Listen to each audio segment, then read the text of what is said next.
Welcome to another reaction stream for Double Gameweek 27. We've got obviously all the games over for Gameweek 26 with the exception of Brentford versus Fulham tomorrow. I mean, what has just happened today? Man United won, one of the favourites, maybe for the title as well, to mount a serious challenge. They're in all competitions. They got absolutely thrashed today. I don't think anybody ever expected that. I thought Liverpool could maybe get something, but I think it was a very difficult game to call. But I mean, I have to say, I just did not expect that at all. Fair play to those of you that kept the likes of Salah, Nunez, Robertson and Trent. Unfortunately, I was one of those that got rid of all three of them. And Nunez got 12 points, Salah 21, and I think Robertson got 9 in the end. Very close to getting a bonus point as well, but Gakpo just pipped him to it. But there you go. That's FPL for you. That's football, and it's just full of surprises. Let's get into your questions and queries, talk for a little while, and I'm also going to do a UCL Fantasy deadline stream on Tuesday, so be sure to tune in for that as well. And also, there was a UCL Fantasy video uploaded earlier today if you want to check that out, and there'll be a team selection video out tomorrow, and I'll also try to get some more FPL content across throughout the rest of the week. It will be difficult, but I will try my very best to do so. So let's get straight into your questions. And surprisingly, you might look at my team and think, wow, you're one of those fools that wildcard and got rid of Salah. It's only a very minor red arrow so far. I think if me and Ivan Toney can get any returns, that would actually be a minimal green arrow potentially for me, but it's a massive opportunity miss potentially, not having Salah's 21 points and all these different hauls from Nunez and Robertson. But to be quite frank with you, I was even considering benching Robertson in my normal team selection and also selling Nunez. So in the end, these things happened. I don't think any of us expected a 7-0, and that is Liverpool at their absolute best. If they can play to half this level until the end of the season, they're definitely getting top 4, and they could even, you never know, what they could do in the Champions League, mount a serious comeback. But let's get straight into your questions. Welcome, Chosen ZW. Yeah, Liverpool absolutely frightening this week, and Man United got put to the sword. Wildcarding 27. At the moment, that does look pretty good, actually, for those that held off the wildcard this week. But you're not just limited to 27. You can also save it for Gameweek 33 or maybe another double game week, maybe 29, for example. But I think Gameweek 27 or 33 would be optimal times to use it if you haven't already. Welcome, Joe MD. Good to see you. What a day to be an Arsenal fan. Yeah, this weekend has been pretty good. Your main rivals, you could say, losing, apart from Man City, but they also deserved the victory. Newcastle didn't take away the chances. Getting Robertson and Darwin as Liverpool assets, I wouldn't buy them in right now, despite how good they are. They're blank in 28 and their double in 29 isn't that great. But you have to say Liverpool right now, in the last 5 games, one of the most informed teams in England. I know they drew against Palace and they've had a few iffy results like the Real Madrid one, but they have looked pretty solid recently. They still, I wouldn't say, apart from today, of course, not at their full best, but today they absolutely put that on display and just... once again, really good stuff. Yeah, this soundtrack could be part of Stranger Things. Yeah, it could be. That is true. I've always had a few comments about the soundtracks we use in this. Most importantly, it's all copyright free. Anders says, "Si, senor, pass the ball to Bobby and he will score. Man United in the mud." Yeah, and obviously Firmino, it looks like he's leaving at the end of the season. A great way to say farewell to one of these games for him. And wow, I mean, what a better way to end it for him. If I hadn't taken Trent and Salah off wildcard, I still would have profited versus double gaming players. I'm guessing that's what you're saying. Yeah, look, to be honest though, I think Trent and Robertson, I was asked quite a few times in terms of should I start him over Trippier, and I did opt for the Liverpool fullback, but originally in my team selection, I was considering benching Robertson, even for Tarkowski and stuff, which is obviously, it would have been a massive mistake, but I think in the end, I would have started Robertson, sold Nunez for Watkins, and kept Salah, but never captained him. I saw a few people actually captain him in the comment section of my polls and videos. Really good stuff, by the way. I mean, just enjoy the points, and I think he got 21 points last season as well in the home game, or even in the away game actually at Old Trafford, because he's just done really well against them in all these games, and that is football for you. I kept Salah and I got 18 points. It's actually 21, so enjoy that. Frimpong coming closer to Man United. Yeah, look, it's difficult to say this when you just lost 7-0, but it's very important not to be too reactionary. Of course, losing 7-0 to your main rival, that is unacceptable. The performance as well was horrific, but it's going to take much more than Frimpong, I think, to sort out some of the issues that United have. But it's not all of a sudden United are terrible, but I think they have maybe ridden the luck a little bit in recent games. Like, for example, the West Ham one in the FA Cup. West Ham should have gone 2 or 3-0 up before Man United made the comeback. And I think a few of those results or performances have been long overdue, but 7-0 I think was a step too far. And I kept Salah on my bench. This is the thing with Salah, Harry Kane, when people always say, should I bench this guy or this guy? This quality of player you never want to have on the bench. You know, this is coming from someone who sold him, so it's the same outcome in both of our situations. But yeah, if you have Salah, never bench him. The same goes for Kane, Erling Haaland, anyone else, unless they blank, of course. I got rid of Salah for Maddison. What a disaster. Look, it does make sense on paper in the long term. Maddison's a really good FPL asset as well, and a lot of his points have come against teams in the bottom half of the table. But yeah, Leicester are just a really inconsistent team, and even with Maddison, I wouldn't be too confident. I'm still looking to bring in Maddison for Gimmick 28, but I do feel for you either way. Once again, a lot of people now will look back and say, why do you sell Salah? Why do you do this? But once again, no one expected United to crumble like that and for Salah to get 21 points. Of course, if you cap them, it's a good decision, fair play. But I think it is, sometimes we do, let's say we look back too much, and hindsight, you know, will be a wonderful thing. But sometimes it's not that easy to predict. If I didn't wildcard, I would have had been on a massive green arrow. Yeah.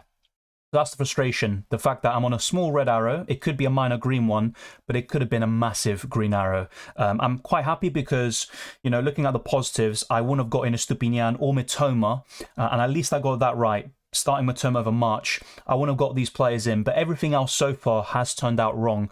For example, another thing that maybe I was regretting almost yesterday was not going for McAllister, but I wouldn't have started him in my team. Not over Harry Kane, Ivan Toney, Odegaard, or any of these players. So in the end, I'm quite happy I went for Mitoma and Stupinian, but that's pretty much the only positive so far on the wild card, and I think I would have gone, I don't want to calculate it too much, but probably 30 or 40 points more at this stage if I kept Salah and Co. But there you go. That is football. What else do we have? Aranya says, hi Dylan, I'm extremely busy over the weekend, dozed off and missed the deadline and ended up having Salah Nunez in my team. There you go. Sometimes missing the deadline can bear fruit, but yeah, fair play Aranya. Maybe you should miss the deadline a bit more often. I kept faith with Salah, Darwin and Trent. I admit I captained Odegaard. At least you kept those three though. You have to look at the positives. You probably got a massive green arrow. And actually Odegaard was a great option for the captaincy. He still would have been in my top 3. He got 16 points against Bournemouth the last time those two sides met. So I don't think that was necessarily a bad decision. I got abused by removing my Liverpool players, but I'm incredibly happy about that game. What a showing. Yeah, I would have been the same as you if I was a Liverpool fan. And to be honest, it still makes sense in the long term, but then again, those that are going to wildcard in 27 or a bit later on will then say, well, that's why it's better to wait another week. But once again, United is a really tough game on paper, no matter if they have lost a few games like this season against Brentford, against Man City and now Liverpool. But they were on such a great run, Man United, and now it's come to an absolute halt. I had Sanchez on the bench. He's no longer safe, neither Steele. It looks like Steele could start in Double Gameweek 27 based on the manager's comments. The Zerbi was really, you know, singing a lot of praise about Steele and saying that he suits his style a little bit more and he's the better goalkeeper right now. So I would not be, you know, too confident of Sanchez coming back in the side, especially after the fact that they won 4-0. There's no need to change a winning formula, and I think Steele will start once again. So for those of you with Sanchez, I think it is worth a transfer to go from one to the other. Oh no, yeah, we've got a few Ten Hag comments here. Bad game week today. Yeah, I mean, before today, I think it was looking pretty good for a lot of wildcarders, but it can always take that one game, these 2 or 3 players. In this case, everyone at Liverpool seemed to haul, but there you go. Salah, yeah, everyone is laughing here. FPL is hellish this season. Yes, and that's why I always say this, because a lot of people were trying to jump the wave with the wildcard. You could say I did as well, that's fair enough.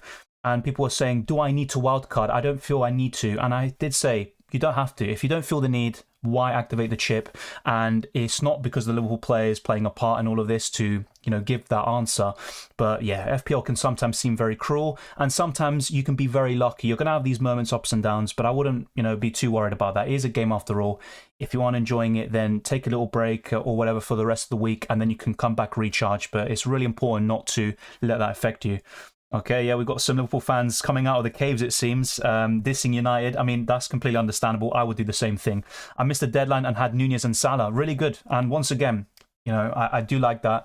Salah was always, you know, if you're not going to Harry Kane, Salah would be the 3rd best premium in the game. But right now, you have to say, on recent form, looking how Spurs have been in recent games, Kane hasn't been at his absolute best.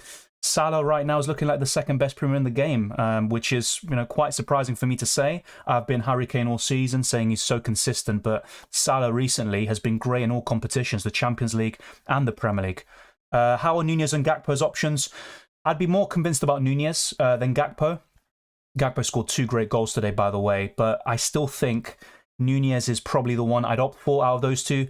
And if, I was looking to buy Liverpool players right now, it'd only be Salah for the time being. Remember, they do blank in 28, and you don't want to go for 2 or 3 Liverpool players right now. If you have these players, maybe keep them for 27, then sell in 28, and you can always bring them back in 29 if you wish. But I don't think I'd necessarily buy them in right now after today. I feel sick as a United fan. I would as well. I've seen it many times. When your team gets battered, it's one of the worst feelings in football that you can experience, especially to a rival. I think that's what really rubs United fans the wrong way. And also the fact that United were the favourites almost in this game. They were the informed team and also potentially chasing the title because, you win today, you're 11 points behind the top with a game in hand. And if Arsenal slip in 1 or 2 games, they face Liverpool away very soon, Man City as well. United could always be there to capitalise and pounce. But yeah, I do feel for you. I bench McAllister.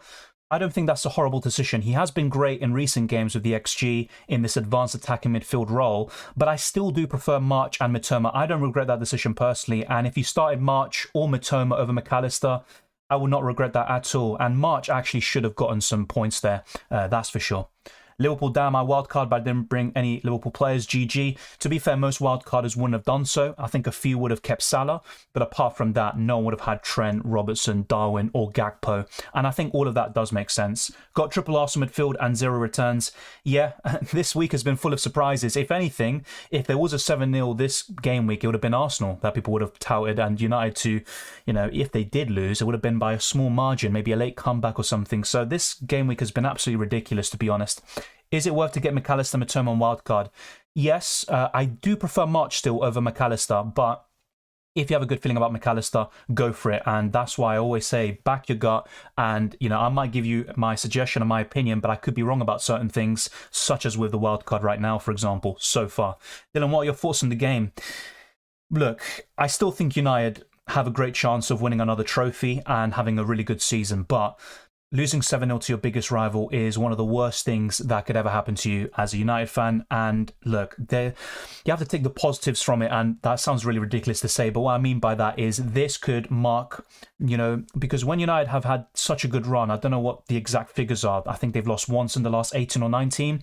This is a bit of a humbling. And I think United can learn a lot from this defeat, and they can, just identify these players that they definitely need to sell. Even Diogo Dalot, you could say a few of these players that aren't good enough for Man United. Weghorst should not be leading the line there, that's for sure. So this is suddenly, yes, United can go on a run until the end of the season, do well in the league, win another trophy. But I think ultimately now United will be in a better position going forwards in the years to go, and also sell these players that just aren't good enough for Man United. But I think the performance was perfect. You can say, they play every 3 or 4 days and stuff and they're tired. That's no excuse to lose by this margin. Salah in the next game week, I will not be buying Salah once again. If you have Salah, obviously keep him for game week 27 against Bournemouth, but I don't think it makes any sense to buy Salah when he blanks in 28 unless you're set on free hitting in 28 and you want to get 2 or 3 Liverpool players and that's your strategy. Otherwise, I wouldn't necessarily bring him in. I played March instead of McAllister. Once again, I wouldn't really regret that. I know the outcome was very poor for you, but yeah, I think March was very unlucky not to get some returns. And I think in game week 27, this is my kind of hot take that you could say, I think March will outscore McAllister. But let's wait and see. Most of us activated wildcard due to FOMO. That is maybe a fair point to say. I just looked at my team for the next 6-7 game weeks and also beyond, and I really liked how I could optimize my bench boost and also attack game weeks 27, 28, and 29, and also have a good, clear transfer plan from game week 30 onwards. It might be different for everyone, but I can understand why you say that. Gakpo, Nunez as options we did cover already. What else do we have? As a Leeds fan, I enjoyed that game. Yeah, that's fair enough. I mean, a lot of Arsenal fans would have said the same thing as well. I need to sell one of Kane or Haaland to get Tony. Is it worth it? Well, right now, I'd rather sell Haaland, even though he is the better option than Harry Kane. The reason why is because Kane features in game week 28, Erling Haaland doesn't, and you can always bring Haaland back in for game week 29 or 30. So if you really want Tony, I would rather actually sell Haaland. But then again, you might have the opinion of just selling Kane instead, keeping Haaland for now, and then doing the reverse afterwards. This is Anfield, yeah. I mean, I'm actually quite skeptical. Even before today, I know Arsenal obviously go there very soon, and I'm not really expecting anything. I will take a draw right now, especially with our recent record in mind. Hello, Dylan. What a mad game. Who would have thought? Exactly. Exactly that. And that's the beauty of football sometimes. The informed team getting battered by, yes, Liverpool have been informed recently, but they've had a very poor season overall, especially compared to the last campaign. And Liverpool still have conceded a lot of chances against Newcastle when they won 2-0. They arguably should have conceded a goal or two in that game, and a few other opportunities in games like this have gone by as well. Ward saved the penalty against Ward-Prowse, and he was on my bench. That is just peak FPL for you. I do feel for you there. On 23 points, yeah, I have seen some non-wildcarders have some really bad weeks. Look, once again, I'm actually not too fussed about it because my red arrow isn't that big. My main gripe is just losing out on selling all these Liverpool players at the exact wrong time, and they got a much better score in Game Week 26 compared to Game Week 25 when they had the double, but I do feel for you there. I'm still only on a minor red arrow and have 3 Brentford to go, so wildcard 26 should come good. Look, the wildcard is about the long term. It's not just about Game Week 26, and it's very easy to say now, oh, the wildcarders have flopped already. It's about a long-term process. Of course, you'd ideally get off to a great start, get a green arrow, and build on that, but there you go. I'm actually on course to get a green arrow if one of Ben Mee or Tony return, but of course, it's not looking too great right now, and the Liverpool game is the prime culprit for that. Looks like Man United players are exhausted. Yeah, look, once again, I can understand that United have such a congested fixture schedule, and it's all in part because of their performances in every competition. United deserve a lot of credit for their season, but that is not an excuse for losing 7-0. Lisandro Martinez looked completely gone. You know, he was one big example of that. He got absolutely ripped today, but once again, you can't put in that performance against your big rivals, especially when you're chasing the title potentially. Now, I think that all but confirms United out of the title race. You know, you can't lose 7-0. 4-0 to Brentford, 6-3 to Man City, and expect to win the title. I just don't see that happening. So it is between Arsenal and Man City, it seems. But I still think Man United will win the Europa League. And, you know, the FA Cup is still possible as well. I was confused between Rashford or Mitoma for captain next game week. Yeah, I think that after today's games and also yesterday, I think that all but seals Mitoma or Tony for the captaincy. And my current preference is with Mitoma too. How has Wildcard 27 changed from 26? Not much, to be honest, because you still want to tackle Game Week 27. You've got the blank in 28 as well. And if you're going to wildcard in 27, I don't see the benefit of using your free hit in 28 as well, because I think one of the main appeals of wildcarding in this period is to save the free hit for later in the season so you can tackle any blanks or doubles that will come your way as well. So I think if there was anything to change, honestly, I don't think so. Even for Salah instead of Kane as your premium, I don't think I'd do that necessarily just yet, because Salah does blank in 28, and I would say Harry Kane is the best captaincy option in Game Week 28 there as well. Yeah, I do see your pain as well. Once again, not just wildcarders have done poorly this week, even non-wildcarders have. I've seen some with no Salah, they've had Fernandes and stuff in their team, and they got 20 points or something like that as well. Thank you, Rolly. I appreciate the shout out as well. After all, the Premier League and FPL is 2 different games. Yeah, once again, as a Premier League fan, I enjoyed, you know, the weekend. But obviously in FPL, I'll be honest, I'm a bit indifferent about it. Actually, I do like the fact that this has opened up the game a little bit. I think now some people, even on the wildcard or that have played the wildcard in 26, they're now going to bring in some Liverpool players. And it does open up and cause some variety to happen. And I do like that. Same first 11 as myself, yeah. Hopefully a green arrow by the end. That is going to be the main appeal for that. Should I wildcard or use my 2 free transfers? I'm not sure what your team is, Colin, so let me know and then I can give you a better answer. Should I pick Salah on my wildcard?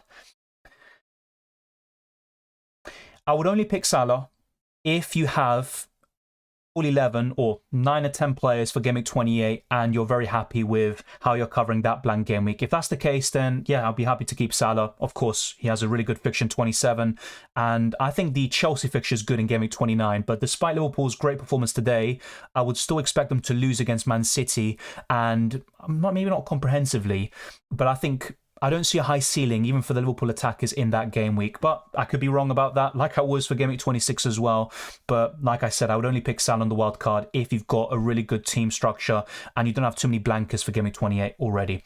Please do a free hit on Game Week 29 video. I will do it closer to the time.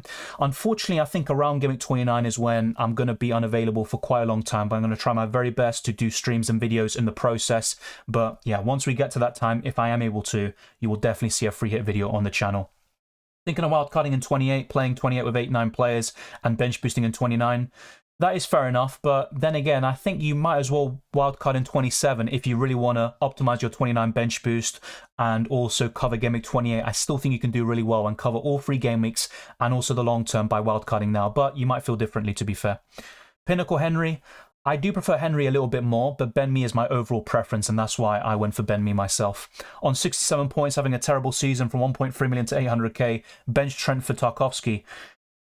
But 67 points, I think, is pretty decent, and you did get a good green arrow there, Finley, but I do understand you are a bit frustrated because your overall season hasn't been great, and you also bench Trent, and I'll be honest, earlier in the week, I was favouring Tarkowski over Liverpool defenders, but as we approached, I think I even said this in my deadline stream, I would have started Trent or Robertson over Tarkowski. And yeah, once again, I sold Robertson and I also sold Salah and Nunez. So yeah, a lot of us have kind of similar stories, especially if we wildcarded. Thank you, Shakalaka, for the super chat. Salah plus Trent, but frustrated took out Gakpo for Saka. I will not regret that at all. Despite the outcome, I think that's a great decision. Saka is a great keep for the next 3 game weeks at the very least, and he will outscore Cody Gakpo, in my opinion. So yeah, I wouldn't regret that at all, and fair play for keeping Trent and Salah. Really good stuff. And I'm just really frustrated about Robertson because he was a troll for me. Got me 5 points last week. It could have easily been a 15-pointer or something if he had started the second game and didn't get a booking in the first game against Palace. Then he obviously starts here and gets a mega haul as well. Sorry, I meant to do a free hit Game Week 28 video. Yeah, I definitely will be available for that, I think. So don't worry, that is definitely on the channel. And just keep an eye out for that closer to the Game Week 28 deadline. So yeah, I think in a week or two's time, I'll be releasing that. Trippier to Trent. No, I wouldn't do that. I still think Newcastle will bounce back. They've been very poor recently, but I think they'll keep some clean sheets. They obviously feature in 28, a good fixture on paper against Forest, and they've got a double in 29. I don't see any reason to sell Trent, or should I say Trippier to Trent. I wouldn't do that.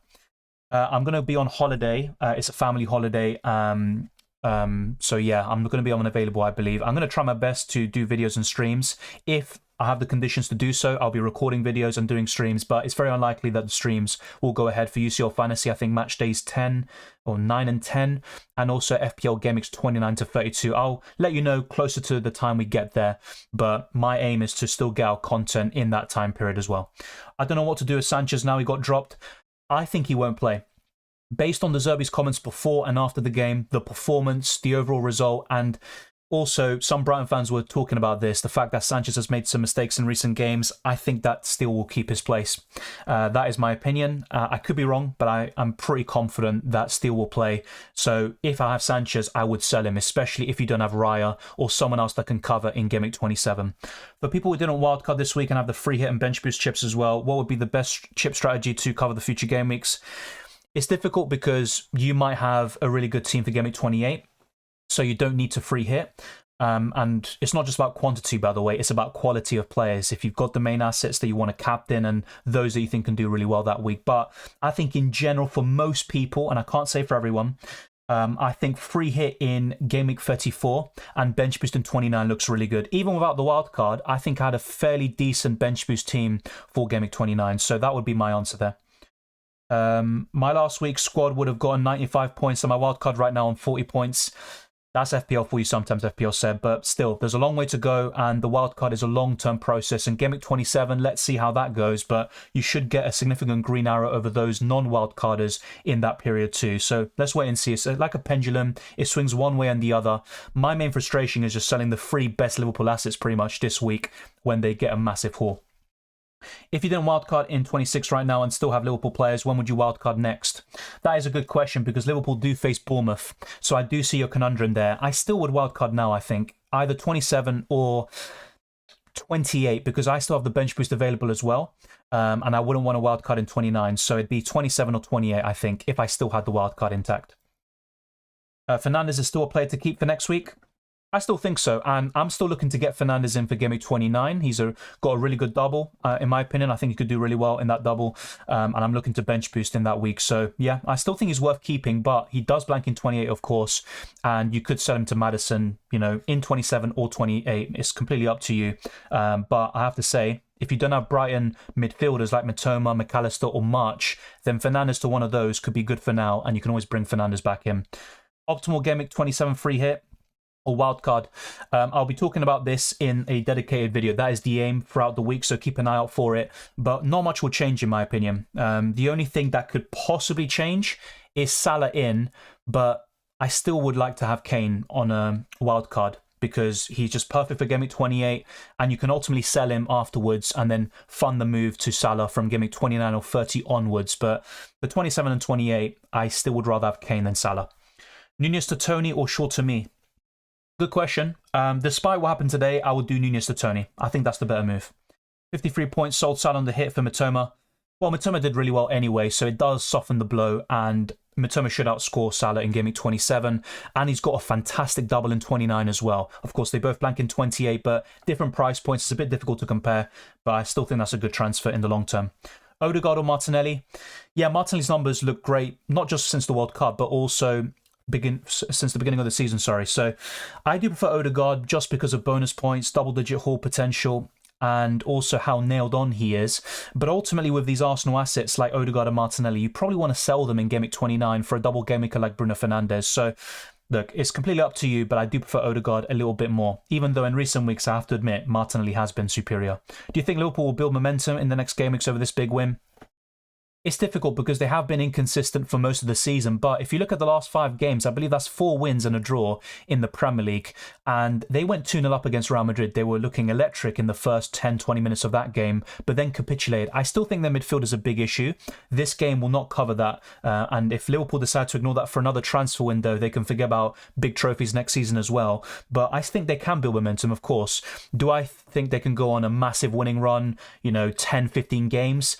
I mean, they're capable, but I don't think they will. However, having said all of that, I think they'll do just about enough to creep into the top 4 because recent weeks they've definitely, impressed me. Winning away to Newcastle comprehensively, smacking United today, and also some really big wins along the way too, and showing some real consistency that even Man City haven't been able to do this season so far. Bruno or Maddison for Game Week 29?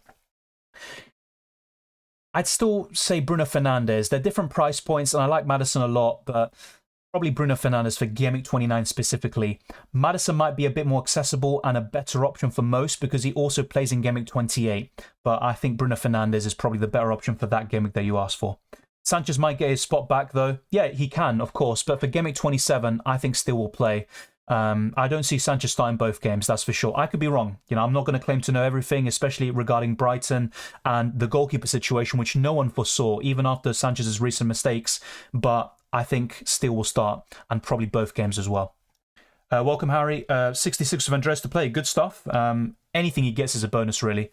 My team never looked like needing a wild card, so very happy. That's exactly that. I also looked at my team and thought, do I really need to wildcard? And maybe, in hindsight, I could say maybe I didn't need to wildcard, but I still like what I've done for the long term. I'm hoping that the green arrows do come, and I'm happy that obviously you did really well this week and that you didn't wildcard like most people did, at least in the community and YouTube and Twitter, because not everyone, especially casual players, were aware that a wildcard this week looked really enticing on paper. Game Week 28, can I use wildcard? Yeah, you can. I do prefer using in 27, but it depends on the team that you have because I don't know who you have in your 50-man squad. Refreshing to have Salah's points mean something. Yeah, his effective ownership when I checked was really low, and I was happy about that. I thought Salah could do something today, but not 21 points, I have to say. Sold Salah, Nunez last week. Yeah, I sold both of them and Robertson on the wildcard this week. And if I didn't wildcard, I probably would have sold Nunez. Maybe bench Robertson, although I think I would have started him in the end, and I would have obviously started Salah, but not captained him. Manish puts his team: Kepa, Ward, Trippier, Henry, Estupinian, Robertson, Ake, Rashford, Odegaard, Saka, Mitoma, McAllister, Haaland, Kane, and Darwin. Wildcard draft, but I haven't activated it. It looks good. Despite Ward's return, I still would sell him if it wasn't for the penalty save, which of course, credit to him, he saved it. Yeah, I don't really see the reason why to go for Kepa and Ward. If you're wildcarding for 27, you ultimately want a Brighton or Brentford goalkeeper in Raya or Steele, and I would go for Raya. So that's what I would recommend. The backline looks really good, though. I have no complaints there whatsoever. I'm only thinking about Game Week 28 as well, though. So you've got a few players blanking there in Robertson, Rashford. Who else is blanking? Haaland and Darwin Nunez. So you have to be aware of that. And ultimately, you might want to sell Darwin in time for Game Week 28. And I still think there are better forwards than Darwin Nunez, but he has been in good form recently. I'm now considering removing Salah and Nketiah to Tony and Matoma for a -4 after tomorrow's fixtures. Any advice, Dylan? I still think that's worth it. The only issue I would have, and that was another thing I was thinking about if I didn't wildcard, is I would have sold Salah in 27 and he faces Bournemouth, and that didn't sit right with me. But look, Salah can win any game as he showed today, and I still think those transfers are worth it. I think Matoma and Tony outscore that by a -4 margin, or even more actually, so I think that hit is worth it. This is Anfield and we are Liverpool. Okay, yeah, let's relax, I mean, look, Liverpool have had a bad season. United have done better overall so far. But I have to say, I was rooting for a Liverpool win, and congratulations for that. It was a great game as well. And Liverpool seemed to score with every single shot, and every attack was dangerous. Keep Gakpo or buy McAllister? I mean, I would rather buy McAllister, but I do prefer March and most importantly Matoma. I think Matoma is the best of the Brighton midfielders.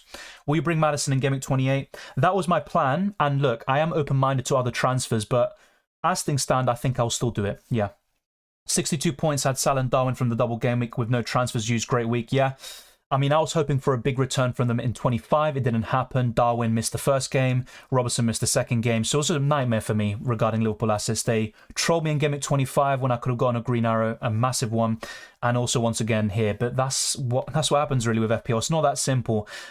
Things aren't always, as clear as they seem. And let's see how it goes in the long term. Did Salah to Maddison instead of Tarkowski to Mings, 27-point swing. I mean, that's cruel. I have to be honest, that is cruel. I think in the long term, those transfers made sense. Yeah, I have to say, I do feel for you there. Not much more that I can say. How about keeping Chilwell for the rest of the season? No. I know he got a 10-pointer the other day, but nah, I wouldn't keep him until the end of the season. He might get an injury before then, and Chelsea are still very shaky. Not a convincing performance against Leeds yesterday. So no, I don't think Chilwell is a season keeper. My bench is Ward plus Dawson plus Ake plus Darwin, 34 points. Wow, my squad 41 points. I hate the game, man. I mean, I look at your bench and honestly, I don't blame you for benching them. I would have probably sold Darwin this week, and Ward I would have benched. I honestly, I do feel for you as well. I think it wasn't really a bad decision. I don't know your starting 11, but I can kind of gather an understanding of who you started, and I do feel for you. I think that wasn't a bad decision necessarily. Play Trent or Pinnock. I mean, Pinnock has the double game week, and Brentford have been really impressive. Only 4 losses all season. I think I would go for Pinnock still. Sell Sanchez for a -4.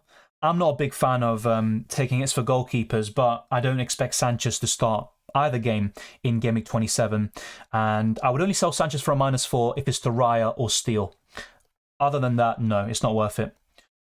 I didn't see what you put, Jim. Manish puts his team. Kane and Mitra is the team right now, and the one I showed you was the draft. Should I do the one previous team activated?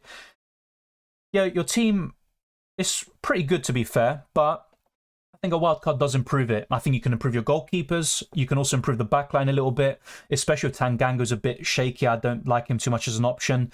Luke Shaw, yeah, he obviously blanks in 28 as well.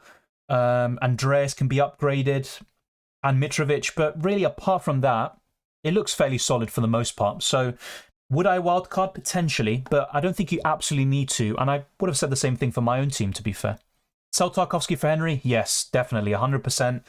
I expected Nottingham Forest to win today. It was a 2-2 draw. But yeah, Tarkowski is just... It doesn't matter if he plays in Game Week 28, I would sell him. Is Salah a good captaincy option for 27? He is, but I'd still rather go for Mitoma or a double Game Week player like that. Do we bring in Liverpool players in after the blank? Potentially. I don't know if I'd go for a triple up, and go gung-ho, take a -4, -8, especially after just wildcarding. But Salah looks really enticing, and maybe he's the one that's going to come in for me instead of Bruno Fernandes, actually, when I'm looking at it. Because I'm looking to sell Erling Haaland in Game Week 28 for Ollie Watkins for his fixture against Bournemouth at home. And then in Game Week 29, that gives me enough funds to bring in Mohamed Salah, and that's maybe what I'm going to do. Would I go for a triple up? Maybe not, but 1 or 2 looks pretty good, especially if it's really easy to get for you. FPL can be really cruel sometimes. You just need to don't let it affect you too much and move on. Yeah, exactly. And honestly, it's not too bad for me. I know I could have got a massive green arrow and my season could have been, looking really different. But it's only a minor red arrow, and I might still get a green arrow in the end with my 2 Brentford players. So I'm not really that fussed about it, to be quite frank. Do I sell Sanchez for Steele? Look, I could be wrong about this, so take this with a pinch of salt, but I think Steele will start both games. And this is mainly based on the comments by the Zerbi and also the performance by Brighton the other day. Yeah, I was going with Dawson and Ake as starters instead of Tarkowski and Trippier, but the overthinking, I was afraid of Trippier owners. Yeah, at the beginning of the week, I was going for Trippier, and I would have started him over even Robertson, Trent, anyone that you could name. But I did change my mind as we progressed and approached the deadline. But yeah, overthinking is obviously a big killer. But still, these are tough decisions. Trippier has been fantastic all season. I know he's had a bit of a blip, but sometimes you can bench Trippier for a tough fixture on paper and he can do really well. I'm thinking of Solanke for a Gameweek 29 double. That might be nice. Double home fixtures at the Vitality Stadium. Yeah, I'm not a big fan of Solanke, but as a cheap forward, there's no issues with that whatsoever. I really like Brennan Johnson, by the way, from Nottingham Forest. I've mentioned him a few times without ever really... Maybe I haven't featured him enough in transfer tips videos or stuff like that, but I do like him actually a little bit more than Solanke. But yeah, it's not a bad shout. Captain Tony or March? Probably Tony. I do like March, but I'm not sure if I'd captain him. Should I get Mitoma and Estupinian? Yes, I would manage. You could just do that and then potentially bring in or use the wild card afterwards if something changes. There will be a UCL Fantasy team selection video tomorrow, then the deadline stream on Tuesday. Plenty of content as always. I already released the UCL Fantasy Limitless team today and the wildcard yesterday. My team got battered tonight. I'm going to go watch some on Dylan Raging to Uncharted to cheer me up. Have a good night, everyone. Thank you, Godhead. Yeah, I wouldn't recommend watching that too much for the general public, but it is there on the channel if you want to see me raging, which is something you probably never see in these streams. But yeah, chin up, Goldhead. These things happen. I have to say, 7-0 to your biggest rival is obviously a killer. But United will bounce back and probably win another trophy, in my opinion, this season. When should I wildcard? If I was you, I probably would wildcard now, but to be honest, Manish, you don't need to. So if you think you can get by with those 2 free transfers or a -4 hit, just do that and then maybe save the wildcard for later on, like 29 or even 33. Depends though, because if you have a bench boost, I'd highly recommend bench boosting in Gameweek 29. In my opinion, it's Mitoma right now, and I'll briefly show you a few other screens. So yeah, let's go through this. In terms of the fixture ticker, Brentford are top, as they have been for the last week or two. Leicester, Leeds, Aston Villa and Chelsea make up the rest of the top 5. We've got some big hitters in the bottom. Man City, they're last, along with Fulham, Liverpool, Everton and Wolves. And this is what I mean about Liverpool. Yes, they face Bournemouth away. I think that's a great fixture for Salah. He's got a great record against them. But they blank in Gameweek 28, and their double in 29 isn't amazing. And they also face Arsenal in Gameweek 30, but I actually backed Liverpool to win that game against the Gunners, and I am fearing the worst there. But yeah, after that, I think the fixtures look really good around Gameweek 31 onwards. But, you know, up until Gameweek 30, not that great for Liverpool assets. And then looking at predicted points, you might be surprised by some of the results here. Ivan Toney is top of the list, and you've got Mitoma in second, Harry Kane third, March 4th, and McAllister 5th. I actually would prefer Mitoma over Ivan Toney at this moment in time, but I might change my mind after the performance tomorrow for Brentford against Fulham. But at the moment, I think Mitoma would be my captain and Toney would be my vice. Those would be my top 2. In third position, it gets a bit tricky, but I probably would favour someone like March or McAllister. And in terms of price changes, let's see if this refreshes a little bit. So yeah, Van Dijk and Rashford are projected to rise, maybe not today, but later in the week. And you've got a few others on the brink, including Robertson, who a lot of people sold just now, which is quite interesting. Mitoma, March, McAllister, Stupinian, Steele, Raya, Ivan Toney, Ben Mee, Pinnock, Henry, they're all going to go up in price by the time we get to the Gameweek 27 deadline. But yeah, that's all covered. And the next thing I want to talk about very briefly is the captaincy, which I got horrifically wrong this week. That was one of my regrets, I think. To be fair, though, my vice-captain in Erling Haaland blanked. Even Rashford, who I considered, also blanked. Harry Kane blanked. So really, yeah, a lot of these kind of key assets. Odegaard blanked. And it was Salah who was the king in the end. And where is he here? 0.62% of managers in the top 10k captain him in Gameweek 26. And whoever did so is probably sitting on one of the biggest green arrows you will ever see in FPL. So once again, massive credit to those of you that kept Liverpool assets. I am a bit regretting the way I approached the Liverpool assets a little bit. Getting a triple up in for a -8 hit last week, it didn't pay off. A bit of misfortune with Robertson and Darwin Nunez, and then the hauls that appeared in Game Week 26. But there you go. You live and learn in FPL. The big thing is to not let that, make you too upset, really, because it's just a game at the end of the day. But I have to say, there's maybe a bit of frustration or regret, but we'll quickly move on from this. And maybe tomorrow I'll sit on a little green arrow and also just learn some things from what happened this week. Take a hit for Estupinian? Yeah, I think it's worth it. He's my favourite defender this week. Will Rashford bounce back? Yeah, I think so. Rashford's been so consistent since the beginning of the World Cup, and even he's had a good season overall. A bit inconsistent up until Game Week 17, but since then he's been absolutely terrific. I think he'll definitely bounce back against Southampton. Would I captain him now? Maybe not, but he's still worth considering for the captaincy, and he will bounce back, that's for sure. Thank you, by the way, Chris, for the super chat. Very much appreciate. 80 points, that's massive. 2 free transfers planned to free in 29 and wildcard in 30. I like that. A bit of a different strategy there. Am I insane to sell Salah, Gakpo, Nunez to get Tony, Matoma, and James Ward-Prowse? Need a double game week and 27, depth for 28. Honestly, I still would sell those. They face Bournemouth, which is obviously a really good picture on paper, but Tony, Matoma and any midfielder you choose that has a double game week should outscore them. But I'll be honest, I'd rather go for another Brighton midfielder if you can, such as Solly March or McAllister instead of James Ward-Prowse. I've covered this quite a lot in the last few weeks. I wouldn't go for any Southampton or Crystal Palace players on the wildcard, and Crystal Palace actually are the only Premier League team without a win in 2023. But yeah, I think the transfers are worth it. In terms of the 3 and 29, I wonder what your team is looking like overall, Chris, because I think a lot of us, even without the wildcard, can have a really good bench boost team in Game Week 29, and I think a lot can get by without using the free hit in Game Week 29. So I'm wondering what your team is like there. And yeah, wildcard in 30 looks fine. If it was for me, obviously it's not going to be the same for you, different teams and stuff, I would have probably wildcarded in 27 or 33 if I didn't use it this week. Take a hit for Stupinian. We covered any news on Tony's potential ban. No updates since then, but I think there won't be any updates for some while now. Once we have the hearing, then a suspension or a punishment can be issued out. But for the time being, Goldhead, Tony should be in the clear. I think he'll play both games in 27. And my plan with Tony is actually to sell him around Game Week 30, which is after the international break. Sell Saka for Matoma. I would still keep Saka if you can, because he's a great option for Game Week 28. I'd rather sell someone else, Superstar. Really good stuff, Pateo, going from 350k to 100k. I'm looking for one of those green arrows myself, but massive congratulations to you there. Gutted, fuming. I'd actually be more fuming if I was a United fan compared to if I did really badly in FPL, and I did fairly badly, but it's not a complete disaster so far. Who's the best double game week player for 27 for 2 free transfers? For me, Matoma, Tony, and Estupinian are the best free. Yeah, those would be my free. So in order, a bit difficult, but probably Matoma and Tony with a high ceiling. Me and Tony in and taking a -4 and Darwin and Tarkowski out. It's 100% worth it in my opinion. Yes, Darwin could haul, but I think Tony is worth it. Definitely. For 27 and 29 in mind. And you can always sell Tony in Game Week 30, which is what I'm also looking to do as well. Welcome, John. Thank you very much. Almost wish I'd use my wild card because now I'll surely bring in Liverpool assets only for them to troll me with blanks. Yeah. And look, this is the thing about FPL.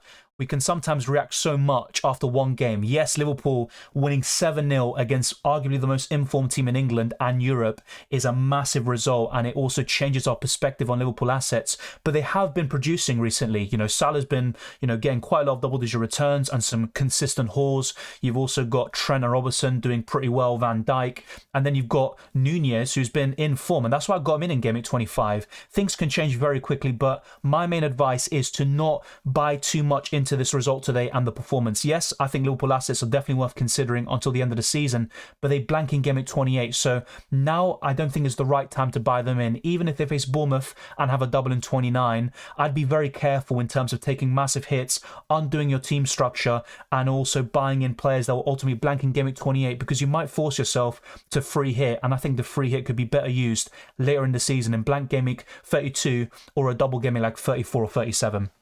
Aranya puts his team as well. Capo, Bueno, Kilman, Shaw, Odegaard, Mahrez, Salah, Saka, Rashford, Nunez, Erling and Nketiah full of flags and non-starters. Haven't been getting much time to research. What would you suggest to do? I probably would wildcard. So I'm looking at the players that are a concern. Bueno is one. Kilman, yeah, I wouldn't want him, I think. Luke Shaw, he's someone to buy in for Game Week 29, but right now for 27 and 28, he probably could be sold. But the main one's Mahrez. He's not getting minutes in the Premier League. That is a big risk. And Nketiah, he's got an injury. He's also off form. I don't expect him to start necessarily unless Trossard is out and Arsenal need to start Nketiah. So yeah, I would wildcard Aranya if you can. I think you don't have it though. I believe you asked a question earlier saying what would you do with with a free hit or bench boost. So yeah, if you don't have the wildcard, then I think what you need to do is prioritize, and the ones you need to sell for me are Nketiah, Bueno, who is going to be out for some time, and the other one would be Mahrez. Those are the three priorities for Aranya. So Mahrez to Matoma, Nketiah to Tony, and Bueno to Estupinian look really good for you.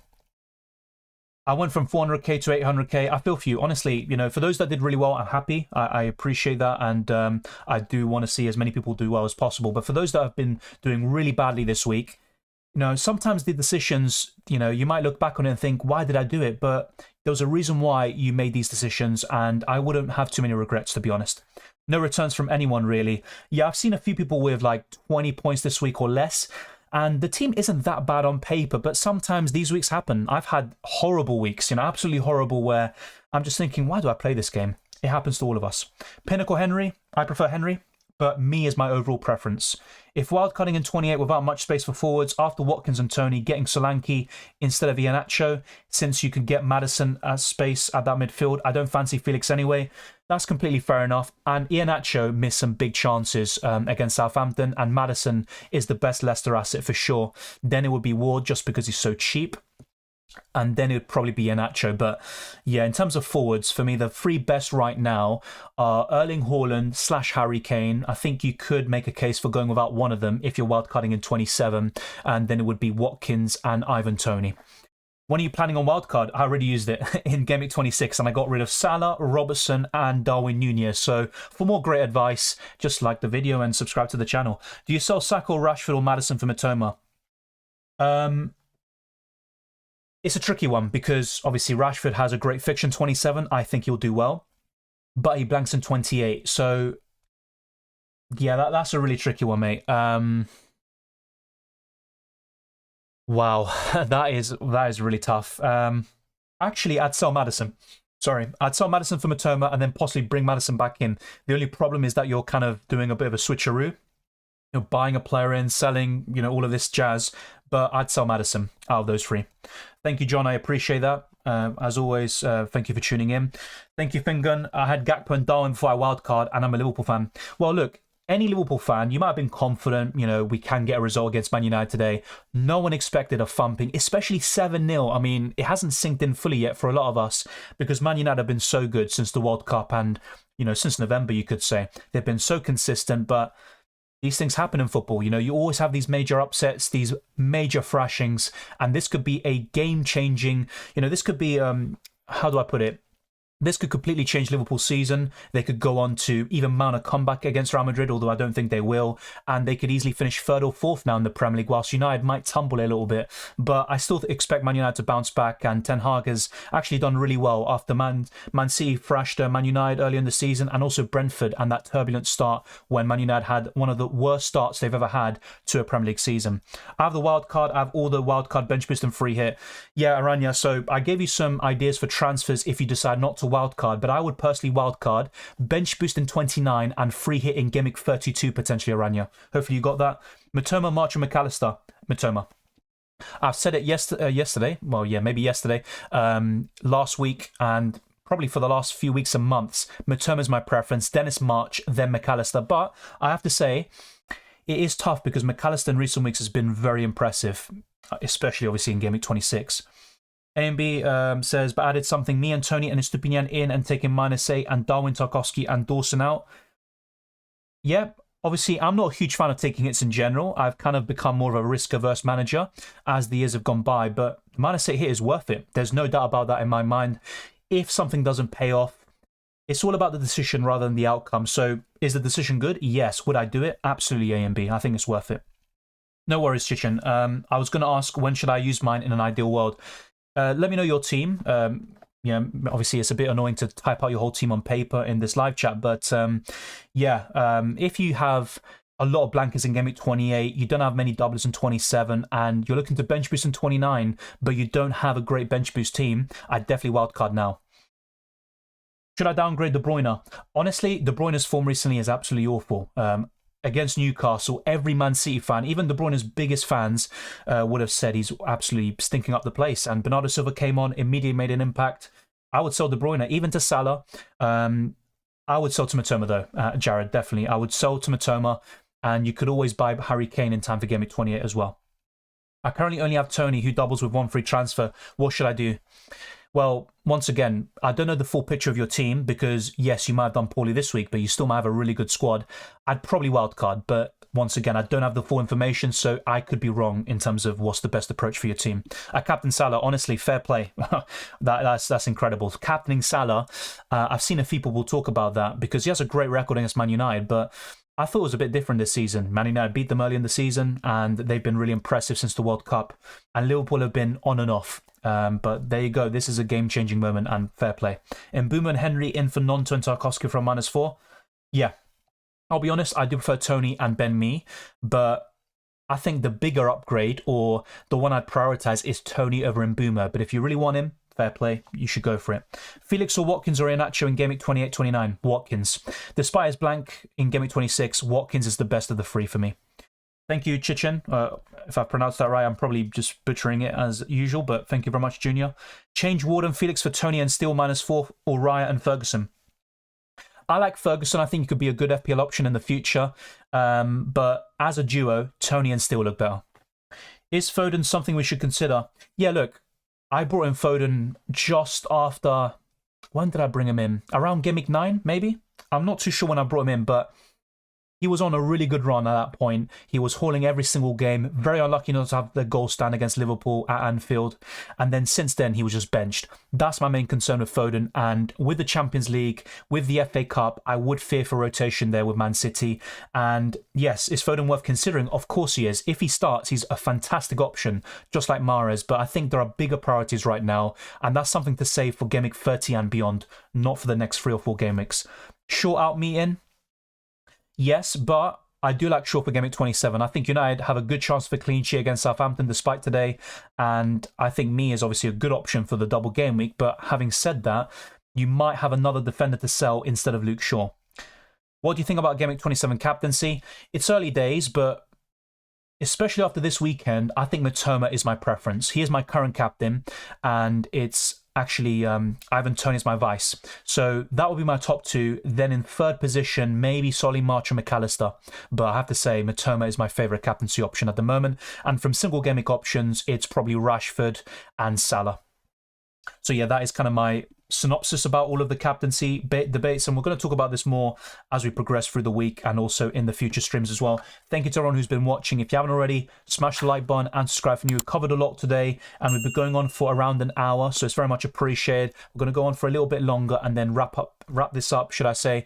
This has been a double upload. Remember, we have uploaded a UCL Fantasy Wildcard and Limitless Team video over the last day or so, and we've got a team selection video coming up for Match Day 8 and the deadline stream on the Tuesday for UCL Fantasy. So don't miss a single video or stream. It's much appreciated. Those of you that constantly join in, even if you don't play the fantasy game, it's always appreciated. What are you planning to get McAllister in? No, not really. Like I said, I do prefer March still, and I think March on another day would have got a good haul against West Ham. So I'm not really that fussed about that. So as much as McAllister is a good option, I would still just keep what I have and stick with the plan and possibly get in Maddison and Watkins in Game Week 28, and then in 29, bring in either Salah or Bruno Fernandes to optimise my bench boost. On a wildcard 27, what Liverpool players would you have? Only Salah. I wouldn't go for Darwin, Trent or Robertson just yet. I would bring them in potentially in 29 and beyond. Salah for now, and that's it at the most. Saka to Gakpo? No. Don't do that, because Gakpo blanks in 28 and Saka is a better option for the next 3 game weeks arguably, or at least the next 2. I wouldn't sell Saka to Gakpo right now. If anything, do that in Game Week 29.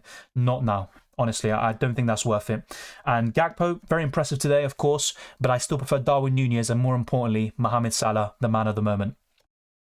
So yeah, let me know if you've got any more questions and we'll be wrapping up very soon. But yeah, let's see if we can reach a new target today. So yeah, let's try to get this stream to over 100 likes. We're just like, what, 27 likes away, so be sure to keep on smashing the like button and all of that good stuff, and also getting closer to 19,000 subscribers and beyond. We're making progress with every single stream and video, so thank you very much to everyone, and let's go through more questions. I still have Arnold. Should I keep him? The Game Week 27, yes, then sell in 28. But then again, I can understand if you're a bit conflicted because he has a double in 29 and good fixtures after Game Week 30. So look, if you can afford to keep Arnold, then yeah, he's worth benching in 28, starting in 27, and of course you have him in 29 with the double. But if you've got too many blankers in 28 and you've got other players that you can't get in 27 and 29, then I'd probably sell him. Kepa, Ward, Shaw, Akanji, White, Trippier, Tarkowski, Mahrez, March, Rashford, Saka, Andreas, Tony, Haaland, Kane. Worth a wild card? I think the wild card would be very similar, actually, Junior. If there are, changes, then I'll be making a video on it for sure. And yeah, I'll try to put some changes to what I did in my best wildcard team video for Game Week 26. I'll try my very best to do that. Is that worth a wildcard? I think so. It's not a bad team. It's not worth, I don't know how many points you said you got, like 20 or 30. That's a really good team in general. You're going to do well until the end of the season. But my main concerns with that team is, no Raya or Steele for the double game week. Akanji, I think there are better options in the long term. Also, Tarkowski, Mahrez, and Andreas. Apart from that, the rest looks very good. I have to say, the rest looks really good. So it's really just 4 or 5 players that I think could be massively upgraded. Even Ben White as well, actually. So, yeah, you've got Tony and March already. That's good. But with a wild card, you can stack your team up for double game week players. For this double game week, you can have a good blank game week 28 team. And also for double game week 29, you can have a really good bench boost too. So I probably would wild card, but it's not completely compulsory or necessary. Welcome, Judy. Thank you very much for tuning in. Badiashile and Haaland captain made a difference for me so far. Yeah, I mean, with the Haaland captaincy, it does sound a bit funny. He only got 4 points, but better than Saka, better than all these other players as well, like Odegaard, Rashford as well. And really, the Salah captain is the one laughing in the end. And Badiashile, yep, I like him as a Chelsea option. One of the few that I do like, but I still would be a bit careful with them. I'm doing a free hit in 28. Yeah, fair enough. I'm probably not going to. I'm looking to use in Game Week 32 instead. Yeah, I think I'm going to hold it. Look, it's not completely set in stone, but that was the plan, and I think I'm going to stick to it. I like my team for Game Week 27. Ward surprisingly got 11 points. Yeah, saved the penalty, of course, and got maximum bonus points, but I still prefer Raya and Kepa in the long term. If you're wildcarding, I would go for those two, and that is really good for the bench boost in 29. Yeah, it is, Linford. I actually saw a few people earlier in this stream talk about wildcarding in 30 or 31, and it looks sound. You don't have to wildcard when everyone else does, of course, and it is a bit different, and if it's looking right for your team, then why not? That is going to be my main advice there. I got Mitoma for Salah, and that somehow was a bad move.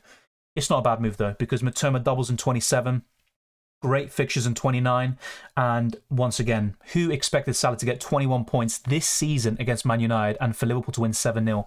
No one did. I don't think the transfer is bad. The outcome was a little bit, but then again, Mitoma got 13 points. At least he didn't get much. Look at the positives. Can't do Nunez due to the price for Game Week 27, says Fingon. Nunez to what, though? Let me know about that. Thank you, Junior, as well. Let me know what you end up doing as well.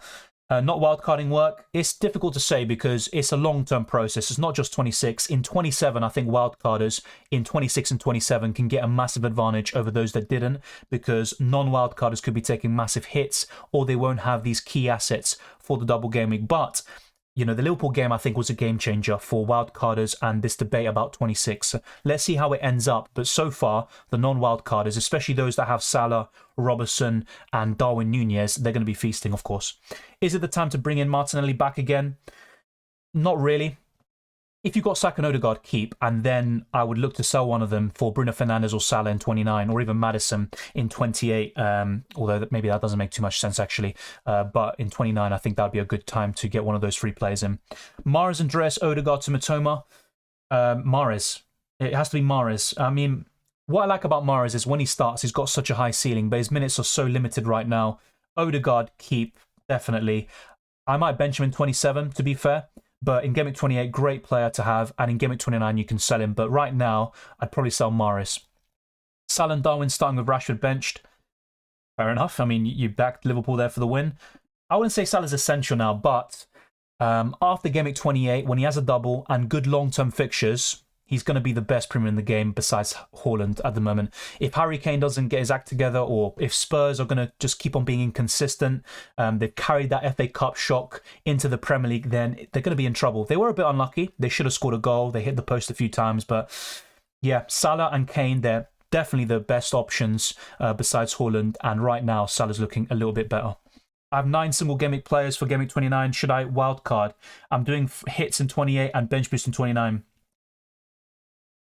9 single game week options for 29. Well, yeah, if you want a bench boost in 29, I'd highly recommend wildcarding now. And if you want a free in 28, fair enough. But I don't see the need to do that really, because you can build a team for game week 27, similar to what you see on screen. You can cover 27 and 28 and save the free hit for later in the season. So my advice, if you want to take it on, of course, I have made some bad decisions this week. Yeah, what I would do is potentially free hit in 32, 34, 37, wildcard now, and bench boost in 29. Welcome, Mandip. Does this team need a wild card? Does it need a wild card? No. Would I wild card? Potentially. The reason why is because Kepa's a fine option. I'd probably have him in the wild card, but Ward, I still think there are better options, such as Raya this week. I also look at White and Walker. I would sell them on the wild card. I also look at Martinelli, Odegaard. I mean, I'd rather have Saka than one of them, to be quite frank, especially I'd probably still favour Odegaard over Martinelli. And more importantly, Tarkowski and Patterson, I think they are big weak links in your team, and Andreas can definitely be upgraded. Then again, do you need to? No, you don't. I haven't wildcarded and still have free hit and bench boost with a really good team for next game week. When should I wildcard? Well, look, if you're happy with how you are for 27, 28 and 29, then you can save the wildcard for game week 30 or 33. I would probably look to use in 33, but it might be different for your team. I saw the Brighton press conference. Do you think Steele was worth on the wildcard? Yeah. I'd probably go for Raya and Steele/Kepa on a wildcard in 27. I'll be covering this in the week to come. Salah, yeah, Diogo, Liverpool assets ruined my rank completely. I was actually around 100k before the game, so I went down 40,000 places. The big gripe though is that I literally sold the 3 best Liverpool assets this week in Robertson, Darwin and Salah, and if I kept them, I'm probably looking at 50k or even higher. I don't even want to think about it too much in terms of how I would have done this week. Look, at different stages of the season, I say different things. I've always kind of tipped Newcastle or Liverpool to get 4th. Right now, I don't see Newcastle doing it. They've been drawing too many games recently. For me, yeah, Liverpool. It's between them and Spurs, and I think Liverpool have the edge. They're the only team, apart from Arsenal and City, that can go and win 3 or 4, games in a row. They win them and maybe even be unbeaten for 10 games in a row. Obviously, United is another exception as well. So, yeah, I think Liverpool will get top 4 and even maybe challenge for 3rd. I would not be surprised if they pip United now. I wouldn't have said this, obviously, before today, but that 7-0 has definitely changed our perceptions. Nothing can top Ben White coming with a goal. Yeah, so basically in my wild card, let's sum it up. I sold Ben White for Zinchenko. Ben White comes off the bench and scores his first ever goal for Arsenal and gets a 7-pointer. But I wasn't really too fast. Arsenal won the game. That was the main thing for me. But yeah, selling Robertson and the other players, I don't want to mention them again. Yeah, that does sting a little bit. So I'm probably 40 points down or something. I could have had a tremendous week, but there you go. I captain Haaland. I mean, it's probably not bad. I mean, most people captain Haaland alongside Saka, and who would have been the 3rd most popular option, Rashford. He only got 4 points, but it's better than Saka's 2. Got to look at the bright sides. The real winners are the ones that captain a Liverpool player like Salah. Swap Nunez for Tony. Wrong decision from me again. I don't really think it's a bad decision. It's the wrong outcome. I don't think it's a bad decision though, Wei-Seng. I have to disagree there. No chips left. Can I still compete? Yes, you can. Even those that wildcarded this week, you could argue they've fumbled it in 26, and you're not going to get everything spot on the wildcard, and sometimes it takes 4, 5 or even more weeks for the wildcard to really take effect and to give you those rank rises you want. So of course you can still do well. It's going to be difficult, but still. Chilwell, captain a gang, where are you? Oh yeah, I remember you said that way, saying fair play. I mean, that's way better than what I did with Saka, so I like that. I think most Salah captainers missed the deadline today. People forgot to change captain from last double game week. Yeah, exactly that. I didn't captain Salah last week, so even if I did miss the deadline, it would have been Saka captain, but I would rather have kept Salah than not. Mitoma, Maddison, Odegaard, Saka and Rashford. Who should I bench for 27? it's between Maddison and Odegaard, and I would probably bench Maddison. Yeah. Any ideas on who's not playing in Game Week 32? The ones that are most likely not going to play, because it's not confirmed yet, are Brighton, Man City, and Man United. I think I'm missing one other team. I can't fully remember right now. I'm going to see if I can get the list up here. So just bear with me for a second. Game Week 32. Let's see. So the other team that's very unlikely to feature in Game Week 32 is Chelsea. So yeah, the 4 teams that are likely blanking in Game Week 32 are Chelsea, Man United, Brighton, and Man City. If I've missed anyone, let me know, but I believe those are the 4 teams that it's quite probable they will blank. Dylan, I put Salah captain 5 minutes before and confirmed it didn't go through. What, so the website crashed? I wasn't aware that the website crashed. I do feel for you there. I always try to advise people to, do the transfers and to lock in your teams, the captaincy early on, just in case, especially in a week where maybe a lot of people are wildcarding or stuff, but that is unlucky. It's happened to me before, especially this season. Bueno to Henry now or wait after the game could rise in price. If you're not going to be priced out, I'd probably wait, because Henry could be injured tomorrow, or you might look at someone like Pinnock or me and think, I want him instead, actually. Brentford might change their approach in that game. They switch a lot between a back 3 and a back 4, and that could actually, be to the detriment or also to the benefit of Rico Henry in Game Week 27. So I'd probably wait a little bit for more information. Thank you, Junior. As always, much appreciated. Proper gutted, followed the crowd, got 90 points, Game Week 28. Then hit wildcard on 22 points at the moment, trying to win the mini league. That's a lesson learned. We move. To be honest, though, yes, a lot of people wildcarded just because a lot of others did. You could say they're sheep, whatever, they follow in the crowd. But some people generally wildcarded because they thought it was best for their team. Yes, it might not have turned out right this week, but there's still a long way to go. The wildcard is a long-term chip, not just, a one-game week thing like a free hit. So I would still be a bit patient. Game week 27, you should see a lot of results there and a green arrow. Do you think Still is more nailed than Sanchez? Before this week, I would have said no. I thought Sanchez was nailed on, despite recent performances, whatever you could say. But based on the comments, I think Still will start both games in 27. Is he going to start every game until Game Week 38? Maybe not. But for Game Week 27, which is what you want, I think Still starts.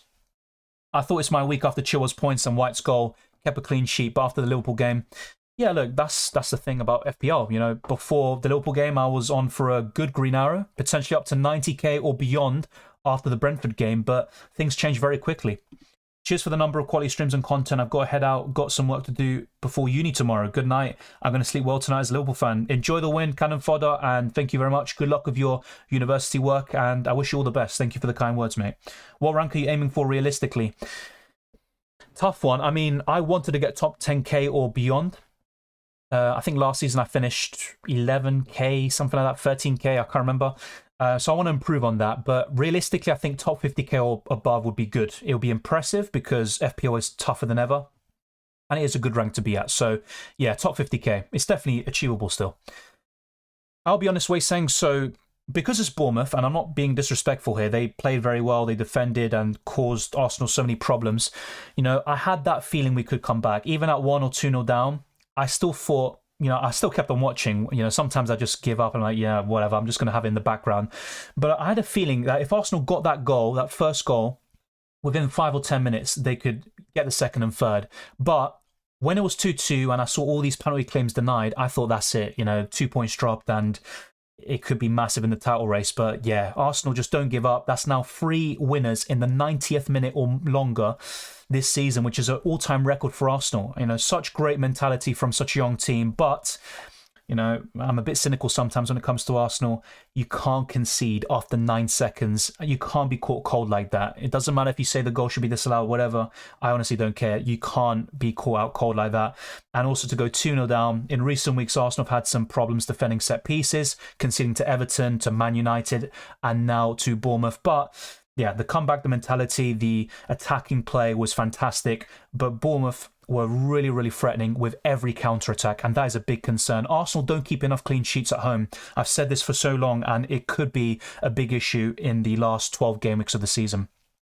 My transfer plans is to just roll the transfer, I think. I don't think I'm going to do much to McAllister. I don't think it's worth it. So really my big conundrum is who to bench and who to captain, and I'll talk about this in the team selection video as well. Yeah, of course it is Wei-Seng. I was around 1.3 million in Game Week 17 and went up to 77k around Game Week 21, 22. Things change very quickly. Imagine those that kept Liverpool players this week, whether they missed the deadline or not. Imagine the rank rise from that incident alone. You know, things change so quickly in football. So yes, it will be difficult, but it's possible. Ben Crellin's spreadsheet would help people who see made blank. Yes, I definitely would highly recommend it. I sometimes refer to it in my videos and streams. Ben Crellin is the go-to guy for the schedule. That is for sure. Our 40 points for this game doesn't seem so bad. It's frustrating. It's a bit an opportunity missed, especially for me. I looked at my team and I generally thought this wildcard team would outscore it in Game Week 26 and also all the weeks to come. I thought it would be a bit tough in 26. It might not be a big difference, but I was wrong. It was for the worse, of course, but there you go. Should I take a hit, bring in Mitoma and Tony in for Watkins and Odegaard? It's difficult, mate, because Watkins and Odegaard, great options in 28. Do you not have anyone else to sell? That would be my question for you. I'd actually rather sell... well, yeah, it's difficult. I'm looking to bench Odegaard this week, and I would have benched Watkins in Game Week 27 as well. But would I sell them? I'm not so sure because you want them back for Game Week 28. I'd try to find someone else to sell to get those players in. Why Mahrez and Mikalenko not starting? Bueno out for months make me strongly consider to wildcard. Yeah, Mikalenko, I mean, this is what I mean. There's so many surprises this week. You asked me, I think, Wei-Seng, yesterday, what do you see as the biggest shock in terms of who starts or not? And I actually thought it could be one of Martinelli or Trossard being benched. I was completely wrong about that. It was Ben White dropped in that game. Trossard came off injured, by the way, very early on, which is a big blow for Arsenal too. And then you had all these other benchings happening. But yeah, Ben White would be... I wouldn't be too concerned. I think he starts most games until the end of the season, and I think he probably starts all of them in the Premier League, actually. And Tomiyasu will start in the Europa League. So yeah, Mahrez and Mikalenko, definite sells, and Bueno. And I think you might have a few other players that you could consider selling too. Should I activate wildcard to bring just free players? No. Free players, just take the -8, honestly. With a wildcard, if you're making 6 changes or more, it's possibly worth it, but 3 changes is not enough. Partey, White and Nelson are the goal scorers, exactly. Partey being assisted by Smith-Rowe, that benefited no one in FPL. Saka, Odegaard, Martinelli, everyone was captaining them, bringing them in as well. They all blanked and looked ineffective. Saka was close to scoring at one point, but yeah, that's just football as well. And yeah, Nelson, by the way, what a story. Coming back from a long-term injury, goal and assist off the bench. Also got 2 goals off the bench against Forest. Fantastic record in just 85 minutes of Premier League football. I think Arsenal defence is still not ready for crazy attacking teams. I still think Arsenal have a good defence, but it's kind of a weird one with Arsenal. How do I say this? Because away from home, really good away record, not conceding many goals, a lot of clean sheets. Against Leicester, for example, who are poor, they nullified them to no chances. When Arsenal are fully switched on and they defend well, they are very hard to break down. But you are right. If Arsenal come up against Liverpool away and Man City away, I expect them to concede 2 or 3, maybe even 4 or 5. I'm being genuinely serious. I think Arsenal concede 3 goals in both games. I was at 200k for 10 weeks, then fell to 1.5 million before the World Cup. This week, I'm finally making it back. Good stuff there, and hopefully you can push on to an even higher rank next week. Should I keep Haaland on my wildcard? To be fair, I think there is actually a good argument to go about him in Game Week 27. I probably wouldn't go with him on the wildcard, Junior. That would be another major change to the video from last week. So yeah, I probably wouldn't go for him. He could haul, of course, but... in 28, he's blanking. 29, you can go about him and then bring him back in afterwards. I think triple ups this season is not worth it much. It depends, because an Arsenal triple up did really well a few weeks ago. Not to mention, Man United in Game Week 23, was it? Or Game Week 22. Fantastic, to triple up on them. But yeah, you might be right. I think generally, having 1 or 2 from these key teams is probably the perfect balance. Even Liverpool right now, everyone's going to be flocking to them, whether now or in Game Week 29. But maybe just going for 1 or 2 is the safe spot and the right answer. Tomiyasu literally shows he's not fit yet. He has been fit for a long time. I think it's more to do with match sharpness. And yeah, I don't know. Not enough minutes, not enough game time this season.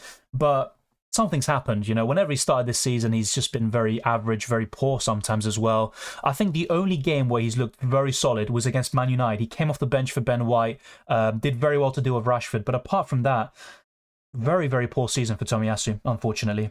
Which single game week player is the best to own in your opinion? Rashford. Yeah, probably Rashford still. I'm not going to change my mind after one game. He's still one of the best forwards, or should I say midfielders and players in the world. So, yeah, Rashford.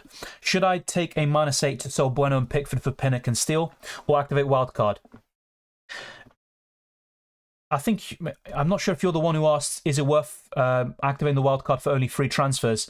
Like I said there, the answer is no. I'd rather take the -8 hit, to be fair. Welcome, Tech. What are your thoughts on the United thrashing by Liverpool? I've covered it already. I mean, I'm shocked. I thought Liverpool could win or draw. I had a feeling they could, basically stop United's winning run, but I didn't expect 7-0. Even a 4-0, I was shocked, but... Honestly, it's absolutely bamboozling, and there you go. I'm lost for words. You can see it right now. I'm honestly lost for words. As for my transfer plans, the plan is to roll. As I discussed in my team selection and also the wildcard video, even last week, and in my deadline stream, that is the plan, to roll the transfer. And in 28, I'll probably get Watkins and someone like Maddison in my team. What could change is that instead of Fernandes coming in Game Week 29, I might go for Salah. Thank you, Nick. I appreciate that. Sarr is so slept on this season. Jose Sarr is always a good goalkeeper option, but I still think there are better ones, especially Raya right now. City versus Arsenal soon at the Etihad, Foden on form. Yeah, the thing is with Arsenal, they can be 8 points clear before that game happens. So even if City win again, which I'm expecting, I still think Arsenal can go on to win the league. But Arsenal are very... I mean, it's maybe a bit harsh to say unreliable. They've been so good this season, but... I don't know, I always fear the worst of Arsenal, let me put it that way. 2-0 down to Bournemouth, all these shaky moments, losing to Villa twice, and then eventually having to come back in the last minute, losing to Everton, then drawing to Brentford, gifting goals to Man City. I still think Arsenal are capable of fumbling this, but they're in a great position. Hopefully they can see it through. You can see Arsenal have no benefit on having or facing set pieces. The thing is, though, it's very strange because... in the first, 19 game weeks of the season, they didn't concede a single goal from set pieces or corners. But, in the last 5 game weeks, something has definitely shifted. Bring Andreas and Darwin out for Tony and Matoma for a hit? Yes, I still would do that. Hey, Dylan, March or Matoma? I prefer Matoma, and I said this last week and in the last few months, actually. But March is my preference over McAllister still. Although, if you disagree with that, that's completely fair enough. I think it's very difficult to separate those 3, but Mitoma is the best for me. Saka needs a rest as well. Yeah, against Bournemouth, I think he had a decent performance, but yeah, I can see what you mean. I still think there's more to come from him in terms of his overall game, and I think the Europa League is where he'll be rested. If Tony gets a yellow card tomorrow, is it still worth risking him with a -4? It is worth risking him, but... it'll obviously not be ideal. He's walking the tightrope and he could be suspended for the second game of Game Week 27, which is obviously going to be a big bummer for anyone who brings him in. So I'd still buy him, but it would be a huge risk, and maybe that would be reason enough to go for Mbeumo instead. Thank you, Ahmad. Thank you so much for the insight and help, Dylan. I mounted a comeback in the league I am in, even after forgetting to set my team up a couple of times this season. Let me know if you forgot to set your team up this week and had Salah, Robertson or Nunez. I do like those sort of stories, but it's good to see, Ahmed. Hopefully you can keep on doing better and get an even better rank and finish top of your mini league. So good luck with that. Luis Diaz versus Gakpo. Who would you play if both fit? I think Diaz is the better overall player, but Gakpo might be the better FPL option. In terms of goals and assists, he might be the superior one, as he showed with PSV Eindhoven this season, but Diaz would be the one I'd start once he's fully fit. -4 for Brighton defender? Yes, Estupinian would be my answer as well. 7-0, yeah. I still don't believe it, to be quite frank. What to do with Sanchez? Yeah, I'd probably go to Steele. I'll be honest, I do prefer Raya, but... if you already have 3 Brentford players, I'd go to Steele. De Gea, there's no reason to buy him. If anything, I'd sell him, but probably in Game Week 28 after the Southampton fixture. Yeah, Tech, to be honest, based on the Zerbi's comments, I think it's worth selling Sanchez. I think Steele starts both games in the double game week. Mitoma and Salah saved the day. Good stuff, John. 61 points with Tony playing tomorrow. Yeah, Mitoma was probably one of the saving graces for my week so far, so I am quite thankful for that. If I had started March with a Mitoma, I probably wouldn't be streaming right now. Free hit 28 or 29. I'd rather free it in 28, but I'll be honest, I'm looking to use it in 32, 34, 37. I captain Son on accident. Good stuff, mate. Accidents are sometimes welcome. Will I not regret bringing Darwin out? He has a great fixture. He's been in good form recently, which is why I got him in 25. But why buy? Well, you got him in. It depends. I'd only sell Darwin this week for Ivan Toney, I think. I'm looking at the rest. Yeah, I'd probably sell only for Ivan Toney or Mbeumo. That's it. I wouldn't go for a Brighton forward. I'd rather go for the midfielders or defenders. And in terms of Harry Kane or Haaland, it's not really the right time to buy them in right now. Anyone else? Watkins in 28, you can just buy. So yeah, I would keep Darwin in 27 if you have him. But if you want to get Toney or Mbeumo and Darwin's your only route to him, I'd sell him. Hopefully you understand that. And if you disagree, let me know. My wildcard: Raya, Henry, Trippier, Stupinian, Salah, Mitoma, captain McAllister, Rashford, Watkins, Toney, Haaland, Ward, Saka, Castagna, Trippier. I'll be honest, so it's a really good squad overall. Castagna is someone I just wouldn't go for. And as for Ward, I would rather go for Steele or Kepa even. So that's the only things I would kind of highlight. The rest looks fantastic, FPL Josh. When it comes to Liverpool against Man United or Everton at Anfield, all form goes out the window. That's why I took the risk with benching Rashford. Fair play. Yeah, sometimes these records play a big part, but I thought Man United could be competitive in this game. They might lose, but put in a good performance, lose with pride, but this was anything but that. Mara's replacement, if you already got Mitoma, Saka, Martinelli, Gakpo, it would be a Brighton midfielder such as Solly March or McAllister. I forgot to change my team, so I had Darwin and Salah captain. Fair play, mate. And yeah, the captaincy is even bigger of a win there. Low-key missing seeing Diaz. Yeah, he's a very exciting player to watch. I watched him many times with Colombia, also with Porto and Liverpool. He's always an exciting player to watch. Well, with Spurs, they were a bit unlucky not to score, but Spurs are just a bit flaky. They're a bit vulnerable defensively. And that's why I didn't go for a Spurs defender. I don't regret that at all. And in UCL Fantasy, as you'll see in my team selection video, channel members and patrons can already watch that video, by the way. I'm actually looking to bring out both Harry Kane and Perisic in that fantasy format. Yeah, fair enough. I think as a fifth defender, you know, that sounds a bit disrespectful, by the way. And he's very expensive after all. But I think the priorities would be a Stupinian, a Brentford defender. I'd still go for an Arsenal defender for now. But yeah, I think that's... I don't mind it too much, but I'll be honest, I still have my doubts about Chelsea, and I'm happy enough with Kepa Arrizabalaga, and that's it. I still think the Leeds performance wasn't encouraging enough, and a lot of Chelsea fans probably would have rather lost the game and had Potter sacked than win 1-0 and keep him for a little while longer. Sorry. I'm at 1.9 million. Is it possible to end at 800k or better? It is. It is. Like I said to Wei Seng, who's trying to get into the top 100k, it's definitely possible. There's a long way to go. And remember, we have so many doubles and blanks coming up. So there's so many opportunities to get ahead of the pack. If you did poorly this week, you can still do really well. If you did really well, you could still fall down. So it's very important to be measured and not to be too reactionary, even though this is called a reaction stream. 43 points lost, if not wildcarded. Yeah, I don't want to calculate my one because White, Robertson, Salah, and Nunez just yeah, that was something. Let's just say that. But the worry with Steele is he's got a history of not being a very good goalkeeper, while Sanchez has always been rated until recently. No, that's true. But in terms of Game Week 27, if you want a goalkeeper, I would back Steele to start both games. Do I expect Steele to be nailed on until the end of the season? Not necessarily, but it's more about Game Week 27. And that's why Raya is my overall preference anyway. Captain Salah. If you want to go for a single Game Week option, then I think Salah and Rashford are the best ones. I would probably favour... that's a difficult one. I think I'd favour Rashford, but very difficult to ignore Salah right now. And for me, Mitoma is the favourite. That's what I'm looking to go for right now. Yeah.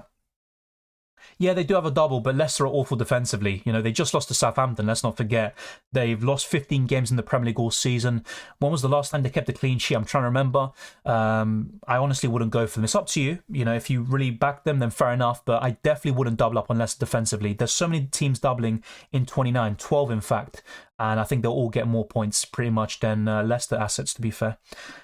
Depends. I think those that have Liverpool assets, especially a triple up or captain Salah, they will be disagreeing with you there. Couldn't believe Potter went all out defensive after winning 1-0 against Leeds. To be fair, you know, Chelsea, when they've been really successful, they have done that. You know, they've been 1-0 up and then they defend the lead. But I can understand this is different. You know, no one has faith in Potter right now. You're facing Leeds at home and Chelsea are just trying to defend the lead. I'll be honest, I think the reason why he did that is not only because he wanted to secure the win, but because he didn't trust the attack enough to score that second or third. Chelsea don't score enough goals in general. So I can somewhat understand why he did it, even though it seems ludicrous on paper. Oh yeah, Emerson Real not starting. Yeah, exactly that as well. I thought he'd be nailed on for the near future. He's been Spurs' best player, arguably, in recent weeks and months. But yeah, Pedro Porro is the record signing. There can be some rotation now, especially with the Champions League. If Spurs go through to the quarterfinals, maybe expect a bit more of that Pedro Porro and Emerson Real rotation. Thinking of putting the captaincy on Salah next week, that's fair enough. And he's got a great record against Bournemouth. I think that's the main appeal. I would still favour Mitoma, but Salah's in my top 5 captaincy options without a shadow of a doubt right now. Thoughts on captaincy? Mitoma. Kane would be probably bottom of that list, arguably. So the way I'd rank it is probably Mitoma first, maybe...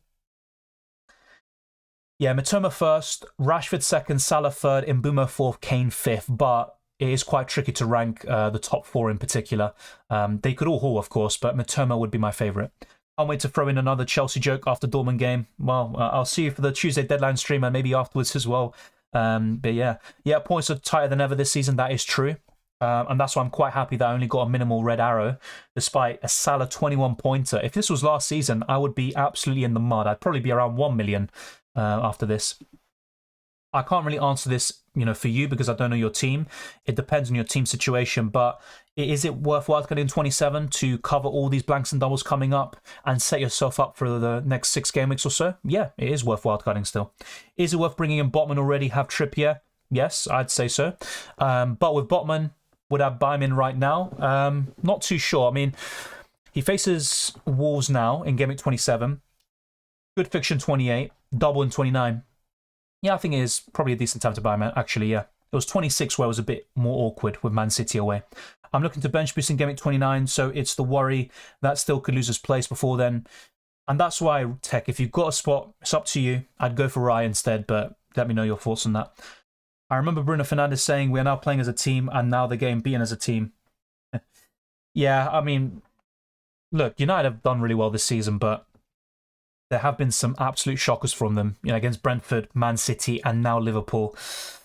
Yeah, I mean, that probably puts a dent to everything they've achieved so far. Thank you, Pete. I appreciate that. Honestly, Tech, if I were wildcarding, my 2 goalkeepers would be Raya and Kepa, so probably Kepa. If you're not really that convinced about the Brighton goalkeeper situation, I understand. So in that case, I'd just go for Kepa. I wanted to change Salah before the game week for Kane. I didn't do it. Fair play. There you go. Sometimes, you might be a bit conflicted about something and you just end up deciding to keep with what you have. Sometimes it can work in your favour, sometimes it doesn't, but there's not one right formula, I would say, for every situation.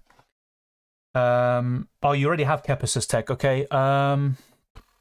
Jesus, bit of a tricky one with you then. I'd say, because for me, there's like 4 or 5 goalkeepers that I'd consider. The rest, not really.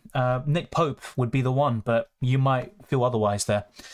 Chelsea forwards loving the post and crossbar so much. Yeah, Chelsea have been a bit unlucky not to score more, but it's also down to a lack of finishers. Tony, a captaincy choice? Yes, but I would rather go for Mitoma. I might reassess after tomorrow, once Fulham play Brentford, but yeah, he is a captaincy choice. He's probably second favourite for me. Yeah, Cryptic, thoughts on Wissa? I really like him. Whenever he plays, he's a threat. He gets a lot of goals and assists off the bench, but he doesn't get enough starts, quite frankly. Oh yeah, then all of a sudden Sanchez bench, so more terrible weeks for me. I went for him because of other free Albion players on the bench. That makes sense. I mean, Twister Parky, if you are backing still to start, you could just make that move for free, and it's not too bad. You should do well in Game Week 27 if you wildcarded in 26. You have 5 players blanking. How to deal with that for Game Week 28? It's not an issue. I'm going to, roll the transfer now in 27 and then bring in 2 players who feature in 28. It's not a big deal. I've already got a good plan for the next few game weeks, and I'll have a very solid team for the next 3, and I should get some green arrows there. But the frustration was selling all these Liverpool players and buying them in as well in 25 at the exact wrong time. Emmanuel, I've already got videos up on the channel. Yesterday I uploaded the wildcard video, today the limitless, tomorrow the team selection, and the deadline stream on Tuesday. There's plenty of content heading your way, and channel members and patrons can already see the team selection, which has been up for the whole day too. Perfect tribute to Cristiano Ronaldo. Look, United have done very well without him as well, but I have seen a lot of Ronaldo fans, making some digs at Ten Hag and Man United. Why Sanchez benched in this game week? The Zerbi made comments about Steele being the better goalkeeper right now, and I think that's in reference to Sanchez making a few mistakes in recent games, which, to be honest, I never really considered. I don't think too much of. I still thought Sanchez was a good goalkeeper to buy this week, but I do prefer Raya. That's why I went for him. I'm happy I did so as well. Otherwise, that would have been another headache for me heading into Game Week 27. What are your plans to bring in Fernandes and Haaland with his blanks? Pretty simple. Sell Haaland to Watkins in 28 and bring in Fernandes, probably for Odegaard in 29, but I could also go to Salah. Let me just show you very quickly. I'll talk more about this in the team selection video as well. So Game Week 27, you can see my current team selection. Mitoma as captain. The algorithm actually favors Ivan Toney in terms of predicted points. My points go from 92 to 95 when Toney is the captain. I think Odegaard would be first on my bench, Botman second, Zinchenko third. Pretty standard stuff. I think that's one of the best teams you can make for Game Week 27, with the exception of Mohamed Salah, of course. Then in Game Week 28, I would have a full 11 by bringing in Maddison for March, and I would bring in Watkins for Erling Haaland. In Game Week 29, I could then bring in Bruno Fernandes for Odegaard, and I could also, if I want, bring in Luke Shaw for Zinchenko to have 13 double Game Week players, and this is all for just a -4 hit. So this looks really solid, but I don't need to get both of them in, and I have 2.3 million left in the bank, so I'd actually be a bit short of getting Salah. But let's say, for example, I don't go for Luke Shaw. I could even consider going for another player. So yeah, getting Salah back in after this, it just reminds me of the Thanos meme. But there you go. That's just another possibility. That's what I like about the fact that I wildcarded. It gives me a lot of flexibility for the future and tackling all these doubles and blanks. But yeah, instead of Shaw, I'm trying to think here in terms of other defenders I could go for. I'll probably think of someone, but right now it does escape me. Maybe an Aston Villa defender. I mean, not really too big of a fan of that. So if I look at the Game Week 29 fixtures, anyone else I'd really want to go to be able to afford Salah? If I wanted to go that route, it's not set in stone. Not really. Even West Ham, I talked about this earlier, remember? Yesterday. I don't see too many clean sheets for West Ham, even in this double game week. Southampton and Newcastle at home. But yeah, if I really wanted to go there, maybe I'll go there instead. But I've got a few options, basically. I can bring in Salah or Bruno Fernandes, but if I bring in Salah, I would not be able to afford Luke Shaw, which was my original plan. So I've got a few different things to think about here. But yeah, I'm pretty well set up for the next 3 game weeks, and that's the least I could do on the wildcard. I already have double Newcastle defence. Will triple up be too much? It might be an advantage tech, but I can understand your reticence and your reluctance to go for a triple up. I don't really like Newcastle attackers, to be honest, Tech. Yeah, I don't like Newcastle attackers, whether it's Isak, Almiron. You know, Isak is probably the most lively, but he's not even starting games. Callum Wilson and Almiron have been out of form for some while now. Even some Newcastle fans are asking for them to be benched. So yeah, it's difficult in your situation because literally every goalkeeper that I think is the best in the game, you can't get or you don't want to get or whatever. So it is a bit difficult. Oh dear, Edwardinho, 7-0, man. So happy, even though not a great FPL week for me. Yeah, I'd be the same as you if I was a Liverpool fan. So congratulations on the big victory and good luck with getting top 4. And also on the comeback against Madrid. That's what I'm hoping for. If you can come back against Madrid, that'd be fantastic. I'm on wildcard and transfer Salah out if I want him back to lose value. I mean, this is always a concern when you sell a player like Salah or anyone you have value tied up in. Look, with Salah, yes, he faces Bournemouth, but then he blanks in 28. Not a great double in 29. So even after today, I wouldn't necessarily have him on the wild card. I think there's a debate now to keep him and instead, you know, drop Kane. But what I like about Kane is his fixture in 28. Would you bring in Raya and Wissa for Sanchez and Odegaard -4? Not sure. Wissa is in and out of the team for me. Otherwise, I'd really like him. So yeah. Is Raya in for Sanchez worth it? Yes. Not too sure about Wissa in for Odegaard, though, especially when Odegaard features in 28. But then the plan to bring in 2 during Game Week 29 down the toilet, there's still a long way to go and things can change twist the parky. I wouldn't be too upset there. Or push you to bench March over Mitoma. I just think Mitoma is the better player, and in recent weeks, whenever I watch Brighton, basically, Mitoma looks more likely to score or assist, and he is the more exciting player for me. So that's why I started him. I thought March could outscore him, and I even said the algorithm backs Solly March over Mitoma and McAllister. But for me, Mitoma is the most exciting and also the most likely to get these goals and assists. I was fortunate, I'll be honest, because March should have gotten something. But in Game Week 27, the plan is to start both and then sell March in Game Week 28. make videos about the chips. I'll try to make one. Like I said, I'm very busy this week, and I've already made a lot of content this weekend, and I'll try my very best to get some more videos out, such as the transfer tips, wildcard, free hit, team selection videos, the streams as well, like UCL Fantasy. And I'll try to get some chip strategy videos headed in there as well, but it will be difficult. I might merge it, so when I talk about the best wildcard team, I might also discuss the chip strategy, so let me know your thoughts, but it might be difficult to get all of this done as well. The website is fpl.team, which I frequently use in my videos, especially in the team selection. Yeah, Shaw was terrible. To be fair, even Lisandro Martinez was poor. I think, obviously, the fitness levels had a part to play, but you can't use that as an excuse to lose 7-0 to your biggest rivals. So my plan is to take Darwin and Andreas out for Tony and Matoma for a hit. Is this worth it? Should I get Darwin back the week after that if he gets a good amount of points? Thank you for subscribing, EG. Yeah, I would sell them for sure, even for a hit. Yeah, it is worth considering getting Darwin back in for sure in the future, but not necessarily in 29, to be honest. Tony does double in 29 as well. If Tony is suspended somehow in Game Week 29, it'd be a very simple transfer for you to go to Darwin Nunez. So, yes, is it worth bringing Darwin back in at some point? Yes, but not necessarily in Game Week 29, and I would make those transfers for sure. Maddison or Fernandes for Game Week 29? There's a lot of things that can happen from now until then, but probably Fernandes. United are still the much better team than Leicester, and I think Fernandes is a great option. Besides Salah and Harry Kane, probably one of the better premiums in the game at the moment. I'm on wildcard now. Good stuff. If you had Liverpool players as well in Game Week 26, then even better. Bowen, not a big fan of him, and yesterday cements my doubts about West Ham as well. Jared Bowen, probably one of the worst West Ham performers, and yet Benrahma's the ones that got taken off. Tech can obviously add more than me in that respect, but yeah, Jared Bowen hasn't been... Yes, he's had some good games recently, but just a shadow of what he did last season. We'll see have doubles anytime soon in the future. No, they won't have a double. In Game Week 34, I'm going to double check this very quickly. I'm not even too sure if they have a double. So the fixture schedule until the end of the season... yeah, Man City could have a double. It's quite likely against Fulham away and either West Ham at home or Brighton away. And if not, they could have a double in 37.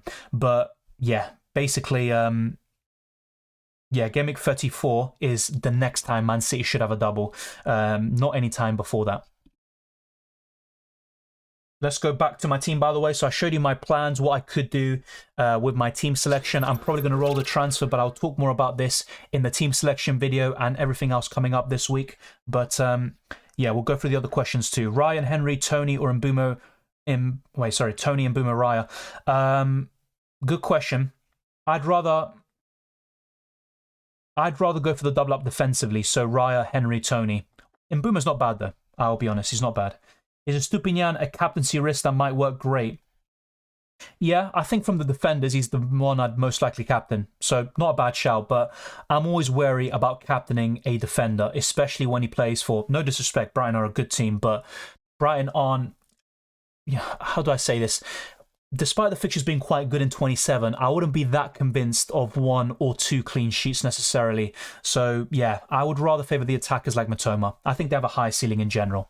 That's the only reason why I'm even considering De Gea. Yeah, I can see what you mean, Tech. I mean, it might make sense actually for you. Plays in 27, great fixture.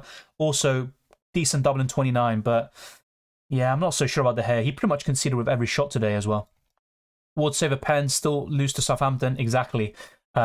What's funny is that those that went for Sanchez and Ward, they had Ward come on for an 11-pointer. So the Sanchez benching worked out very well for them this week. Brighton versus West Ham was great, but not for my FPL team. Yeah, I think a lot of us, Liverpool, Arsenal fans, happy for their team, but FPL-wise, not that great. I think because Matoma can do something even if they are bad. Yeah, I agree, A and B. But March and McAllister depends on how the team forms. I see what you mean. I think Matoma is more dangerous in the final third compared to McAllister.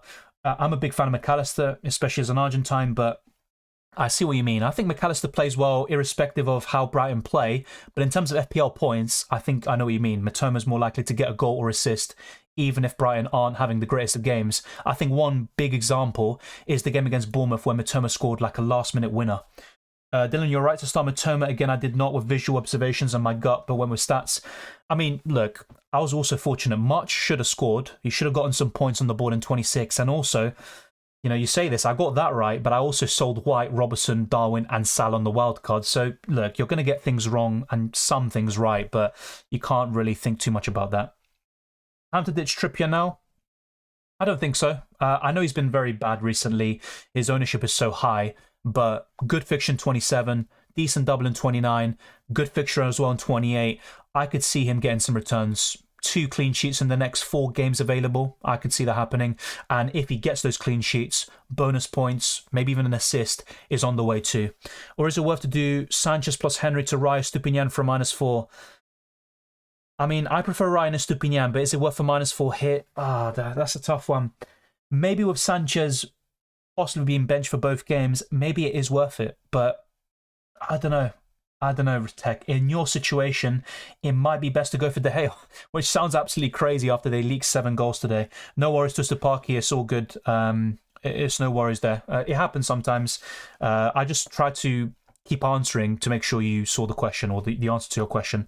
Moyes' agenda against Benrahma yet again. Benrahma to Moyes is like Iheanacho to Rodgers. Yeah, takes him off early, even if it's the best player on the pitch. Yeah, in recent weeks, Benrahma's been West Ham's best player, arguably, and that's why every time he's subbed off early, it's kind of a meme, really, with David Moyes. I don't see him surviving for too much longer. You know, whenever West Ham have a winning streak, you know, maybe they win 1 or 2 games in a row, things just go tits up once again. And West Ham should have beaten United. You know, they were 1-0 up, great chances to go 2 or 3-0 up, and then capitulate. Remember you said only Southampton goalkeeper versus Ward can make you choose Ward? Oh, yeah. Wow. And I was very fortunate to get that right in the end, but Southampton kept the clean sheet, yet Ward outscored him. That's absolutely crazy. I mean, wow, that's mad when you put it like that, yeah. Playing wildcard, do I lose value in selling and buying back Salah? Yes. When you wildcard, any player you sell, you're going to lose the value, even if you buy them back in Game 29 or whatever. So, yes, you do lose value. Your thoughts on Veltman and Tony in? I know Veltman scored, but he would not be my preferred Brighton defender. I'd rather go for Dunk, but most importantly, Stupinian. As for Ivan Toney, great transfer. Is Haaland a sell?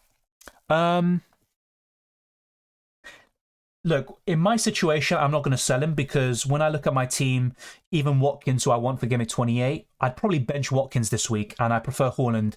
But yes, in general, if you're wildcarding or you want to go to Ivan Toney, I think Haaland is sellable. You know, he blanks in 28, doesn't double in 29, and Liverpool are in form, you could say. So, yeah, I think the right time or the only time to sell Haaland is probably right now or in Game 28. So, yeah, he is sellable. That's for sure.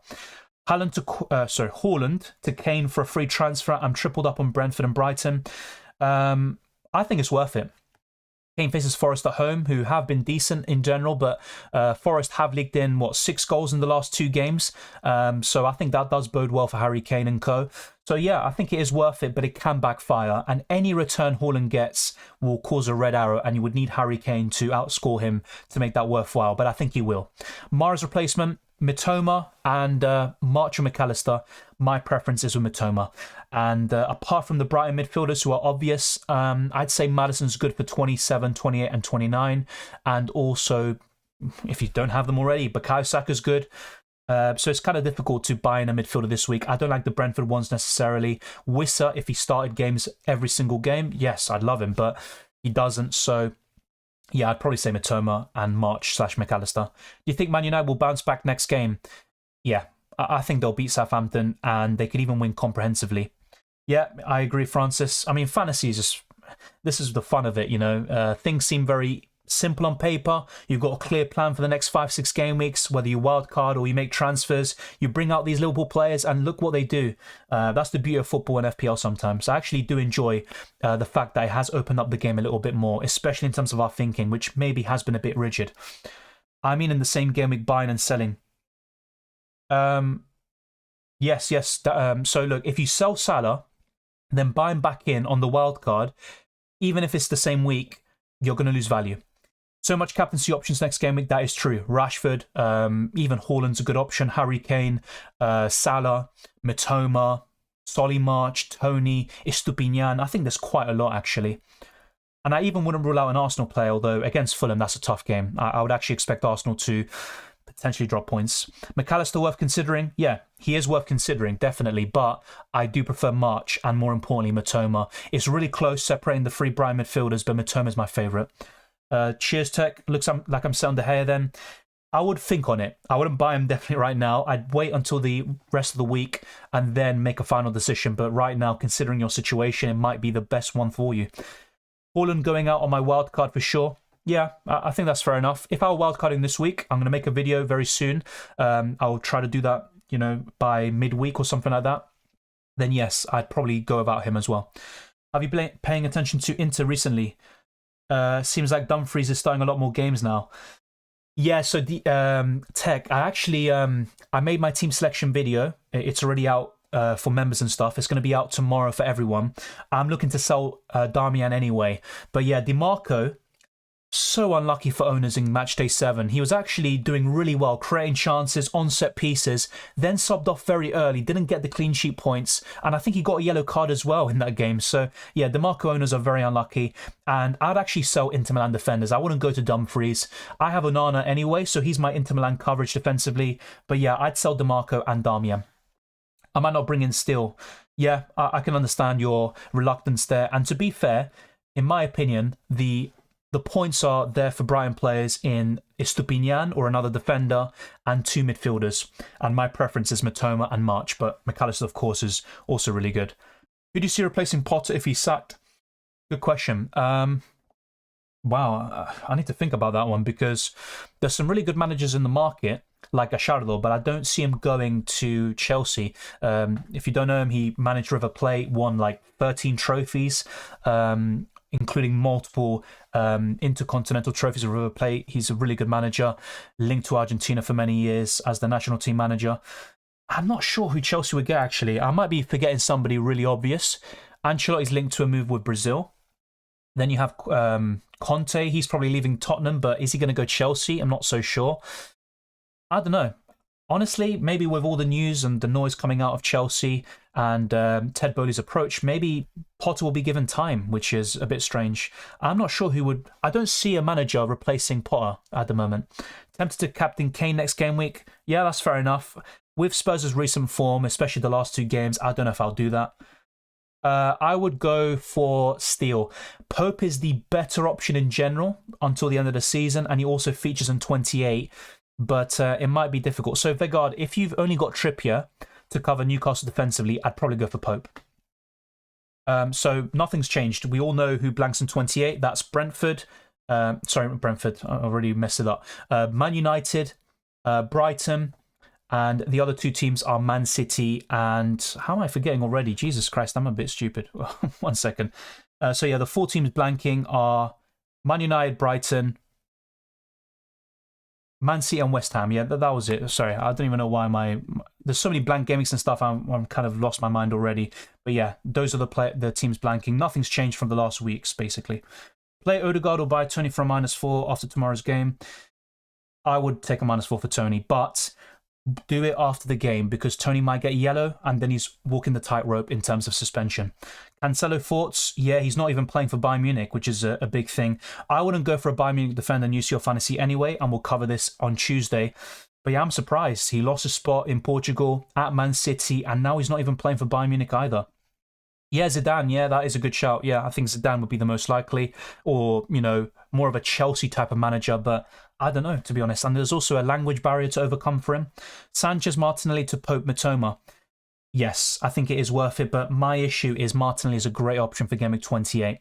I got 49 points, but I took out Gakpo this game week, but at least it was for Mitoma. It's still the right move, mate. Mitoma's a better option for the next few weeks. Is it worth investing in Kane? Spurs just always looking consistent. The thing is, Kane still is really consistent himself. So yes, Kane is worth it. But if you have Salah, would I sell him now in game week 27, especially for a hit to get Kane? Not really. If I'm wildcarding, then I have a bit of a decision to make in terms of do I go for Kane or Salah.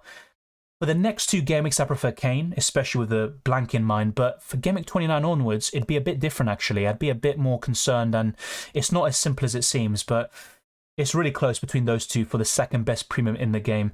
Over the course of the season, it is Harry Kane. In recent weeks, you have to say Salah's been absolutely fantastic, and maybe I regret selling him, to be honest.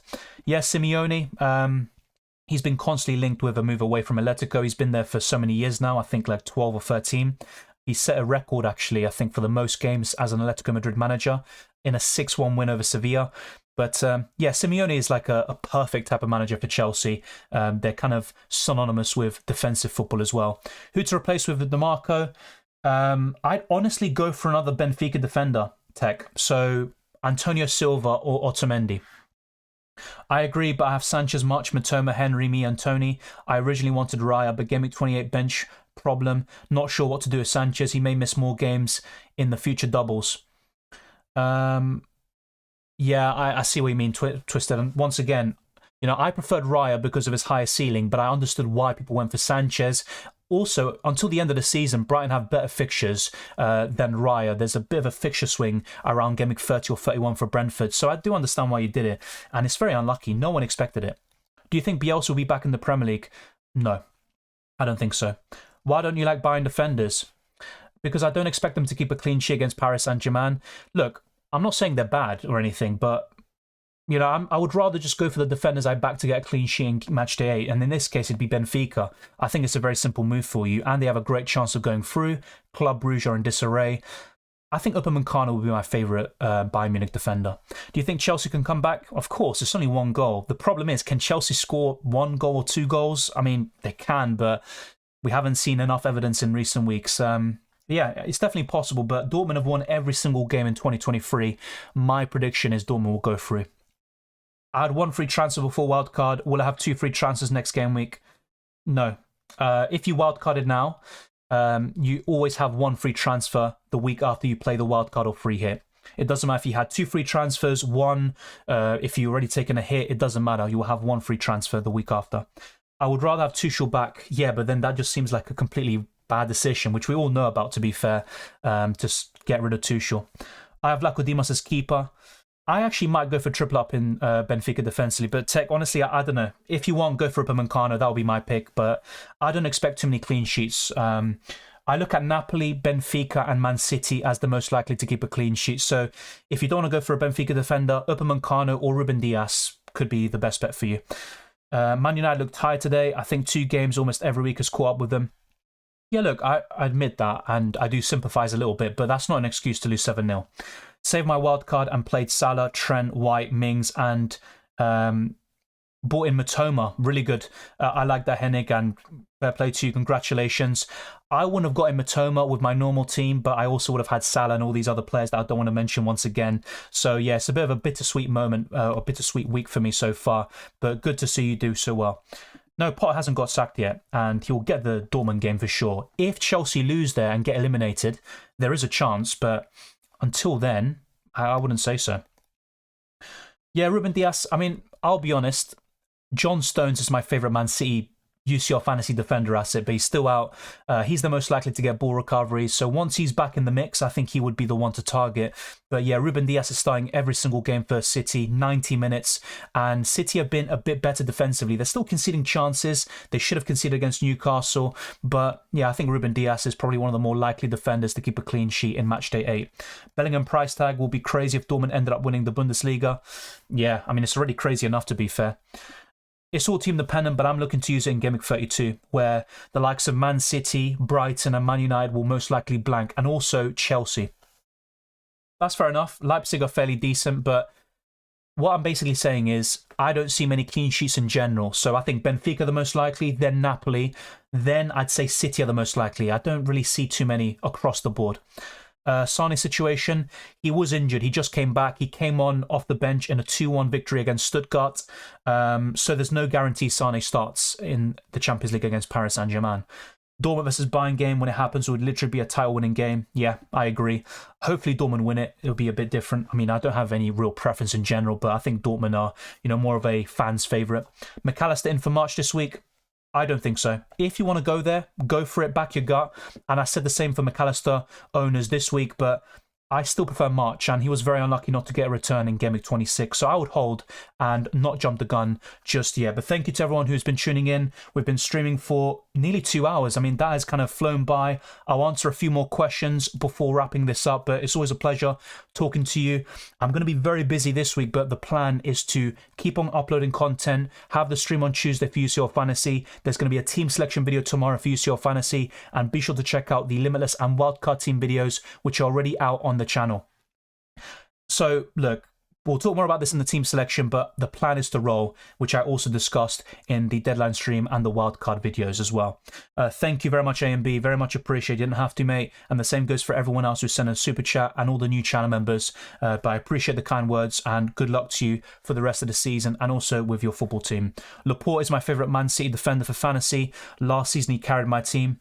Yeah, for me, it would be John Stones, and it was Joao Cancelo before, of course. But yeah, I think once everyone's back in the mix, it will be interesting, but it also will be a bit of a headache because you've also got Akanji and Ake, who's going to start from all of them. Thank you, Animations, and let me know if you end up getting McAllister in, but I think I'd stick with March. How many games do you watch a week? I don't have a particular amount of games I watch. I watch every single Argentina and Arsenal game. I also watch some Rosario Central games, which is my Argentinian team, my family team. And I also sometimes watch some of these big games. So, for example, I watched Liverpool today. I also watched a few games yesterday too, but I mainly had my focus on Arsenal, of course. Is James fit? He might be fit in time for Game Week 27, but that's something they're going to continue to monitor. I think they want him, fully primed and ready for the Dortmund game, but nothing is settled just yet. We're going to find out more in the press conferences over the week. Hey Dylan, have you tried raw eggs yet? You've asked me this a few times and I haven't tried them, and I probably never will. Ake, arguably best City defender this week. Is this in UCL Fantasy or FPL? I think Ake has been Man City's best defender this season, but in FPL or any fantasy game, I'd probably favour the likes of Stones more once he's fit. Game Week 29, Maddison or Fernandes? I think I answered this earlier, and a lot can change from now until then. My current preference is with Fernandes. I like Maddison a lot, but Fernandes would be the one. Common Ugandas, yeah, a great comeback, but have to defend better than that. And I would have some concerns, especially Liverpool and Man City away to come. Arsenal need to defend really well in those games, otherwise they could concede 3 or more. Going to roll this week, probably just want to know your opinion, and it's so insightful. Fair enough, and good luck with that. Yeah, I think I'm going to roll as well. Most Game Week 26 wildcarders will, and it's important not to jump the gun and chase last week's points, because it could easily be March this time getting the double-digit returns and McAllister blanking. And also, let's not forget, McAllister before today, or yesterday, it's been a long time since he scored a goal in the Premier League, and it was a penalty. I think James is fit for the Dortmund game. Yeah, but let's wait and see, of course, but my guess would be that he's trying to prime him for that game, which is so important. Dylan, would you take out Sanchez for Raya and then a Brentford defender out for a Brighton one? I think it was Tech that asked me that question. It's so tough because I just don't like getting rid of a Brentford defender. I think the -4 hit is worth it. Let me just say it that way. But you might have another solution to your problem, which is Sanchez out for Kepa, I know you don't want to go for Steele, but he's another solution. Even Nick Pope, David De Gea could be another solution like it is for Tech. So, yeah, is the -4 hit worth it? I think so, because I don't expect Sanchez to start, but it could easily backfire. FPL is such a funny game, and the Zerbi, it looks like it could be another troll. How many points do you think Tony and Henry get tomorrow? I'm not sure about each individually. I think both of them combined give you, let's say 10 points. Around 10 points, I'd say. I got rid of Salah and Gakpo this week, and after today's game, I can't regret more. But then again, long term, there was a reason why he did these moves, and Man United were such an informed team. No one expected this, so I wouldn't be kicking yourself too much. Feels like Chelsea will continue to play back 3. Yeah, this is what really benefits the likes of James and Chilwell, but in a back 4, it kind of renders them a bit more useless going forwards, and James was very defensive in recent games too. Plan was the wildcard, 5 or 6 doublers this game week, but I'm now considering keeping Salah against Bournemouth, but would probably put me on 2 doublers. You can't cover everyone, that's the problem. And if you wildcard now, you might sell Salah. And if you do go for Salah on the wildcard and all these doublers, you might not go for Kane, who has a great fixture. And also, a great captaincy option in Game Week 28. So you just can't tick every box. It's as simple as that. Last question, I've benched Zinchenko away or play Trippier. I'd play Trippier anyway. I think Trippier has a great chance of a clean sheet, and I don't see Arsenal keeping Fulham out, especially with the way they defended against Bournemouth. But look, Arsenal have been very solid away from home, and their record in London derbies has been fantastic this season. But I would be very concerned about a clean sheet, and I would bench Zinchenko. Wilson Fernandez, I'm baffled United fans think he's a good captain. His whining and complaining is unbearable, and asking to be subbed off when your team is getting railed as poor leadership. Yeah, look, it's kind of it's a tricky one because Fernandes has some great qualities and he's had a good season overall, creating a lot of chances, and I think it's a big improvement since Ronaldo has left. But as a captain, I don't think he is the right choice. But look, it's easy to say that now after what he did today. Being asked to be subbed off is just stupid. You know, yes, you're 7-0 and the game's done, but it's not like a PlayStation game where you can just rage quit. You know, you have to keep on going and you have to give the fans something back. I know at 7-0 you can't really, but yeah, I think there are better captaincy choices in that team. And maybe Man United need a few more leaders now. You know, when they're looking at who to sell and who to buy in the transfer market, they might need to identify a few more leaders. And I think today they desperately lack that. Body language is... I would never want to see in a captain that's supposed to be a role model and keep the heads of the rest of the team. Yeah, I think with Fernandes, he easily gets rattled, and he also picks up these silly yellow cards for arguing with the referee and for all these challenges he makes. So I agree, there are better choices in the team for the captaincy, but also not many standouts. I might go De Gea, I have Kepa, Pope good, but not keen on 3 Newcastle defenders. Yeah, just like with Tech, it might be the best solution for you despite what happened today. I think my moves will be rolling this week, Haaland to Watkins in blank Game Week 28 and Odegaard to Maddison. I'm looking to do the same thing, but to be honest, mate, oh, fair enough. Odegaard to Maddison's in Game Week 29. That's completely fine. I'm looking to do something similar as well.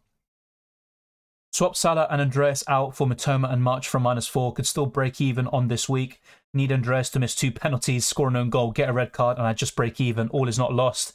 You're asking for quite a lot there, Craig, but I hope it does turn out well for you, just to just to give us something back after such a weird game week. But yeah, good luck, Craig. You still have a good team, I think, in the long term. And look, getting rid of Salah for a hit, it does sting a little bit. But there you go. When you have a player of that quality, it can always backfire. But no one expected a 21-pointer. That's for sure. Couldn't believe Chelsea actually considering to sell Chilwell.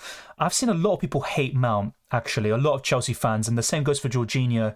And Mount to Liverpool is a real possibility in the summer, which sounds really strange, actually. I think Mount could do well in a good team, but and look, I'm not trying to be disrespectful. Chelsea can become a good team, but I don't think the environment's right for him. He might need a move, and it's a bit toxic there with Mason Mount at Chelsea. Chilwell being sold is a funny one. But he is very injury prone, so in that kind of respect, I do understand it. But I would keep him and just sign another left back and maybe sell Cucurella instead. Assuming I go with De Gea, would you start Kepa or De Gea next game week? Good question. I would start De Gea at home to Southampton.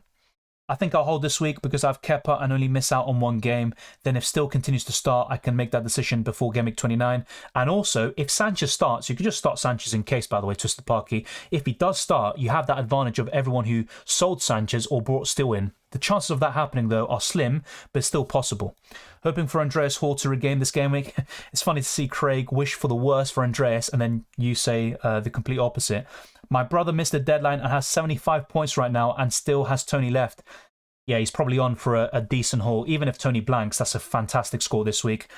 Sometimes being inactive is the way to go in FPL. That is the moral of the story this week. But obviously, fair play to those of you that had the Liverpool players. A massive result this week. Sticking with my gut feeling with holding my team for another game week got me inside the top 10k for the first time this season. Hoping the Brentford guys blank tomorrow so I can stay there. That's good. And I've always say this, even for people who were looking at the wild card, fear of missing out. Sometimes it's not the right call for your own team, and the wildcard is a long-term solution anyway. Let's see how it pans out in the end, but good stuff there, and hopefully you can hold that rank and maybe even push on beyond that. City have interest in Chilwell. Well, become a City fan. Come on, don't be like that. Don't be plastic. But yeah, I don't see Chilwell going City. I know they've had a lot of similar targets, so City wanted Cucurella and Jorginho in years gone by, but I just can't picture Chilwell at City, to be honest. I could be wrong, but I don't see it happening. Thank you to everyone for tuning in. We've been streaming for over 2 hours. It's gone by so quickly. If you haven't already, smash the like button and subscribe for new. Let's try to get this stream to over 150 likes, and let's also push on towards 20,000 subscribers. And check out the UCL Fantasy Content that's come out today and yesterday. The best wildcard and limitless team videos, a team selection video out tomorrow for match day 8, and a deadline stream. I almost forgot, a deadline stream for UCL Fantasy on the Tuesday. And the plan is to also get some FPL content out. I might merge a chip strategy video with my wildcard video and stuff like that throughout the week. I will be very busy, but the plan is to record in the evenings when I do return and I have some time on my hands to get all this content out for you. Thank you very much to everyone.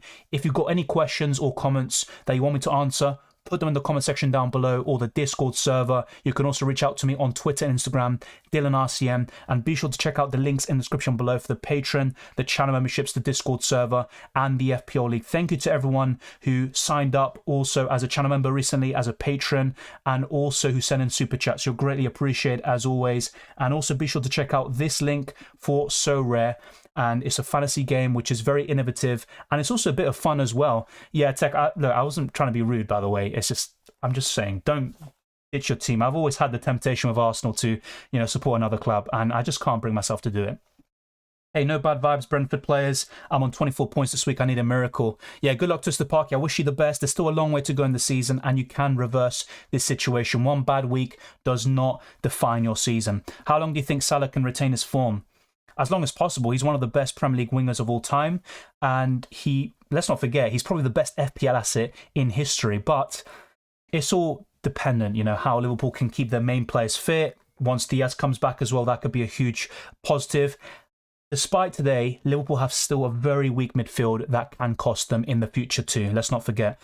Thank you, Skygirl. A great group therapy for all of us who sold Liverpool assets. Right decision, unexpected outcome. I agree. Now, look, selling Salah was probably the one that I was most conflicted about, but it's easy to say all of this after when he scored 21 points. No one expected that. I thought he could score, but not that much. So, yeah, the first thing I thought about when I was setting up the stream is, this is therapy, isn't it? Not just for the people watching, but for myself as well. Ben me hat-trick, please. Honestly, I'd love that. But yeah, one goal will suffice, I think. See you on Tuesday, Tech. Thank you very much. Dylan really supports Brighton now. Yeah, I'll be honest, I used to hate Brighton.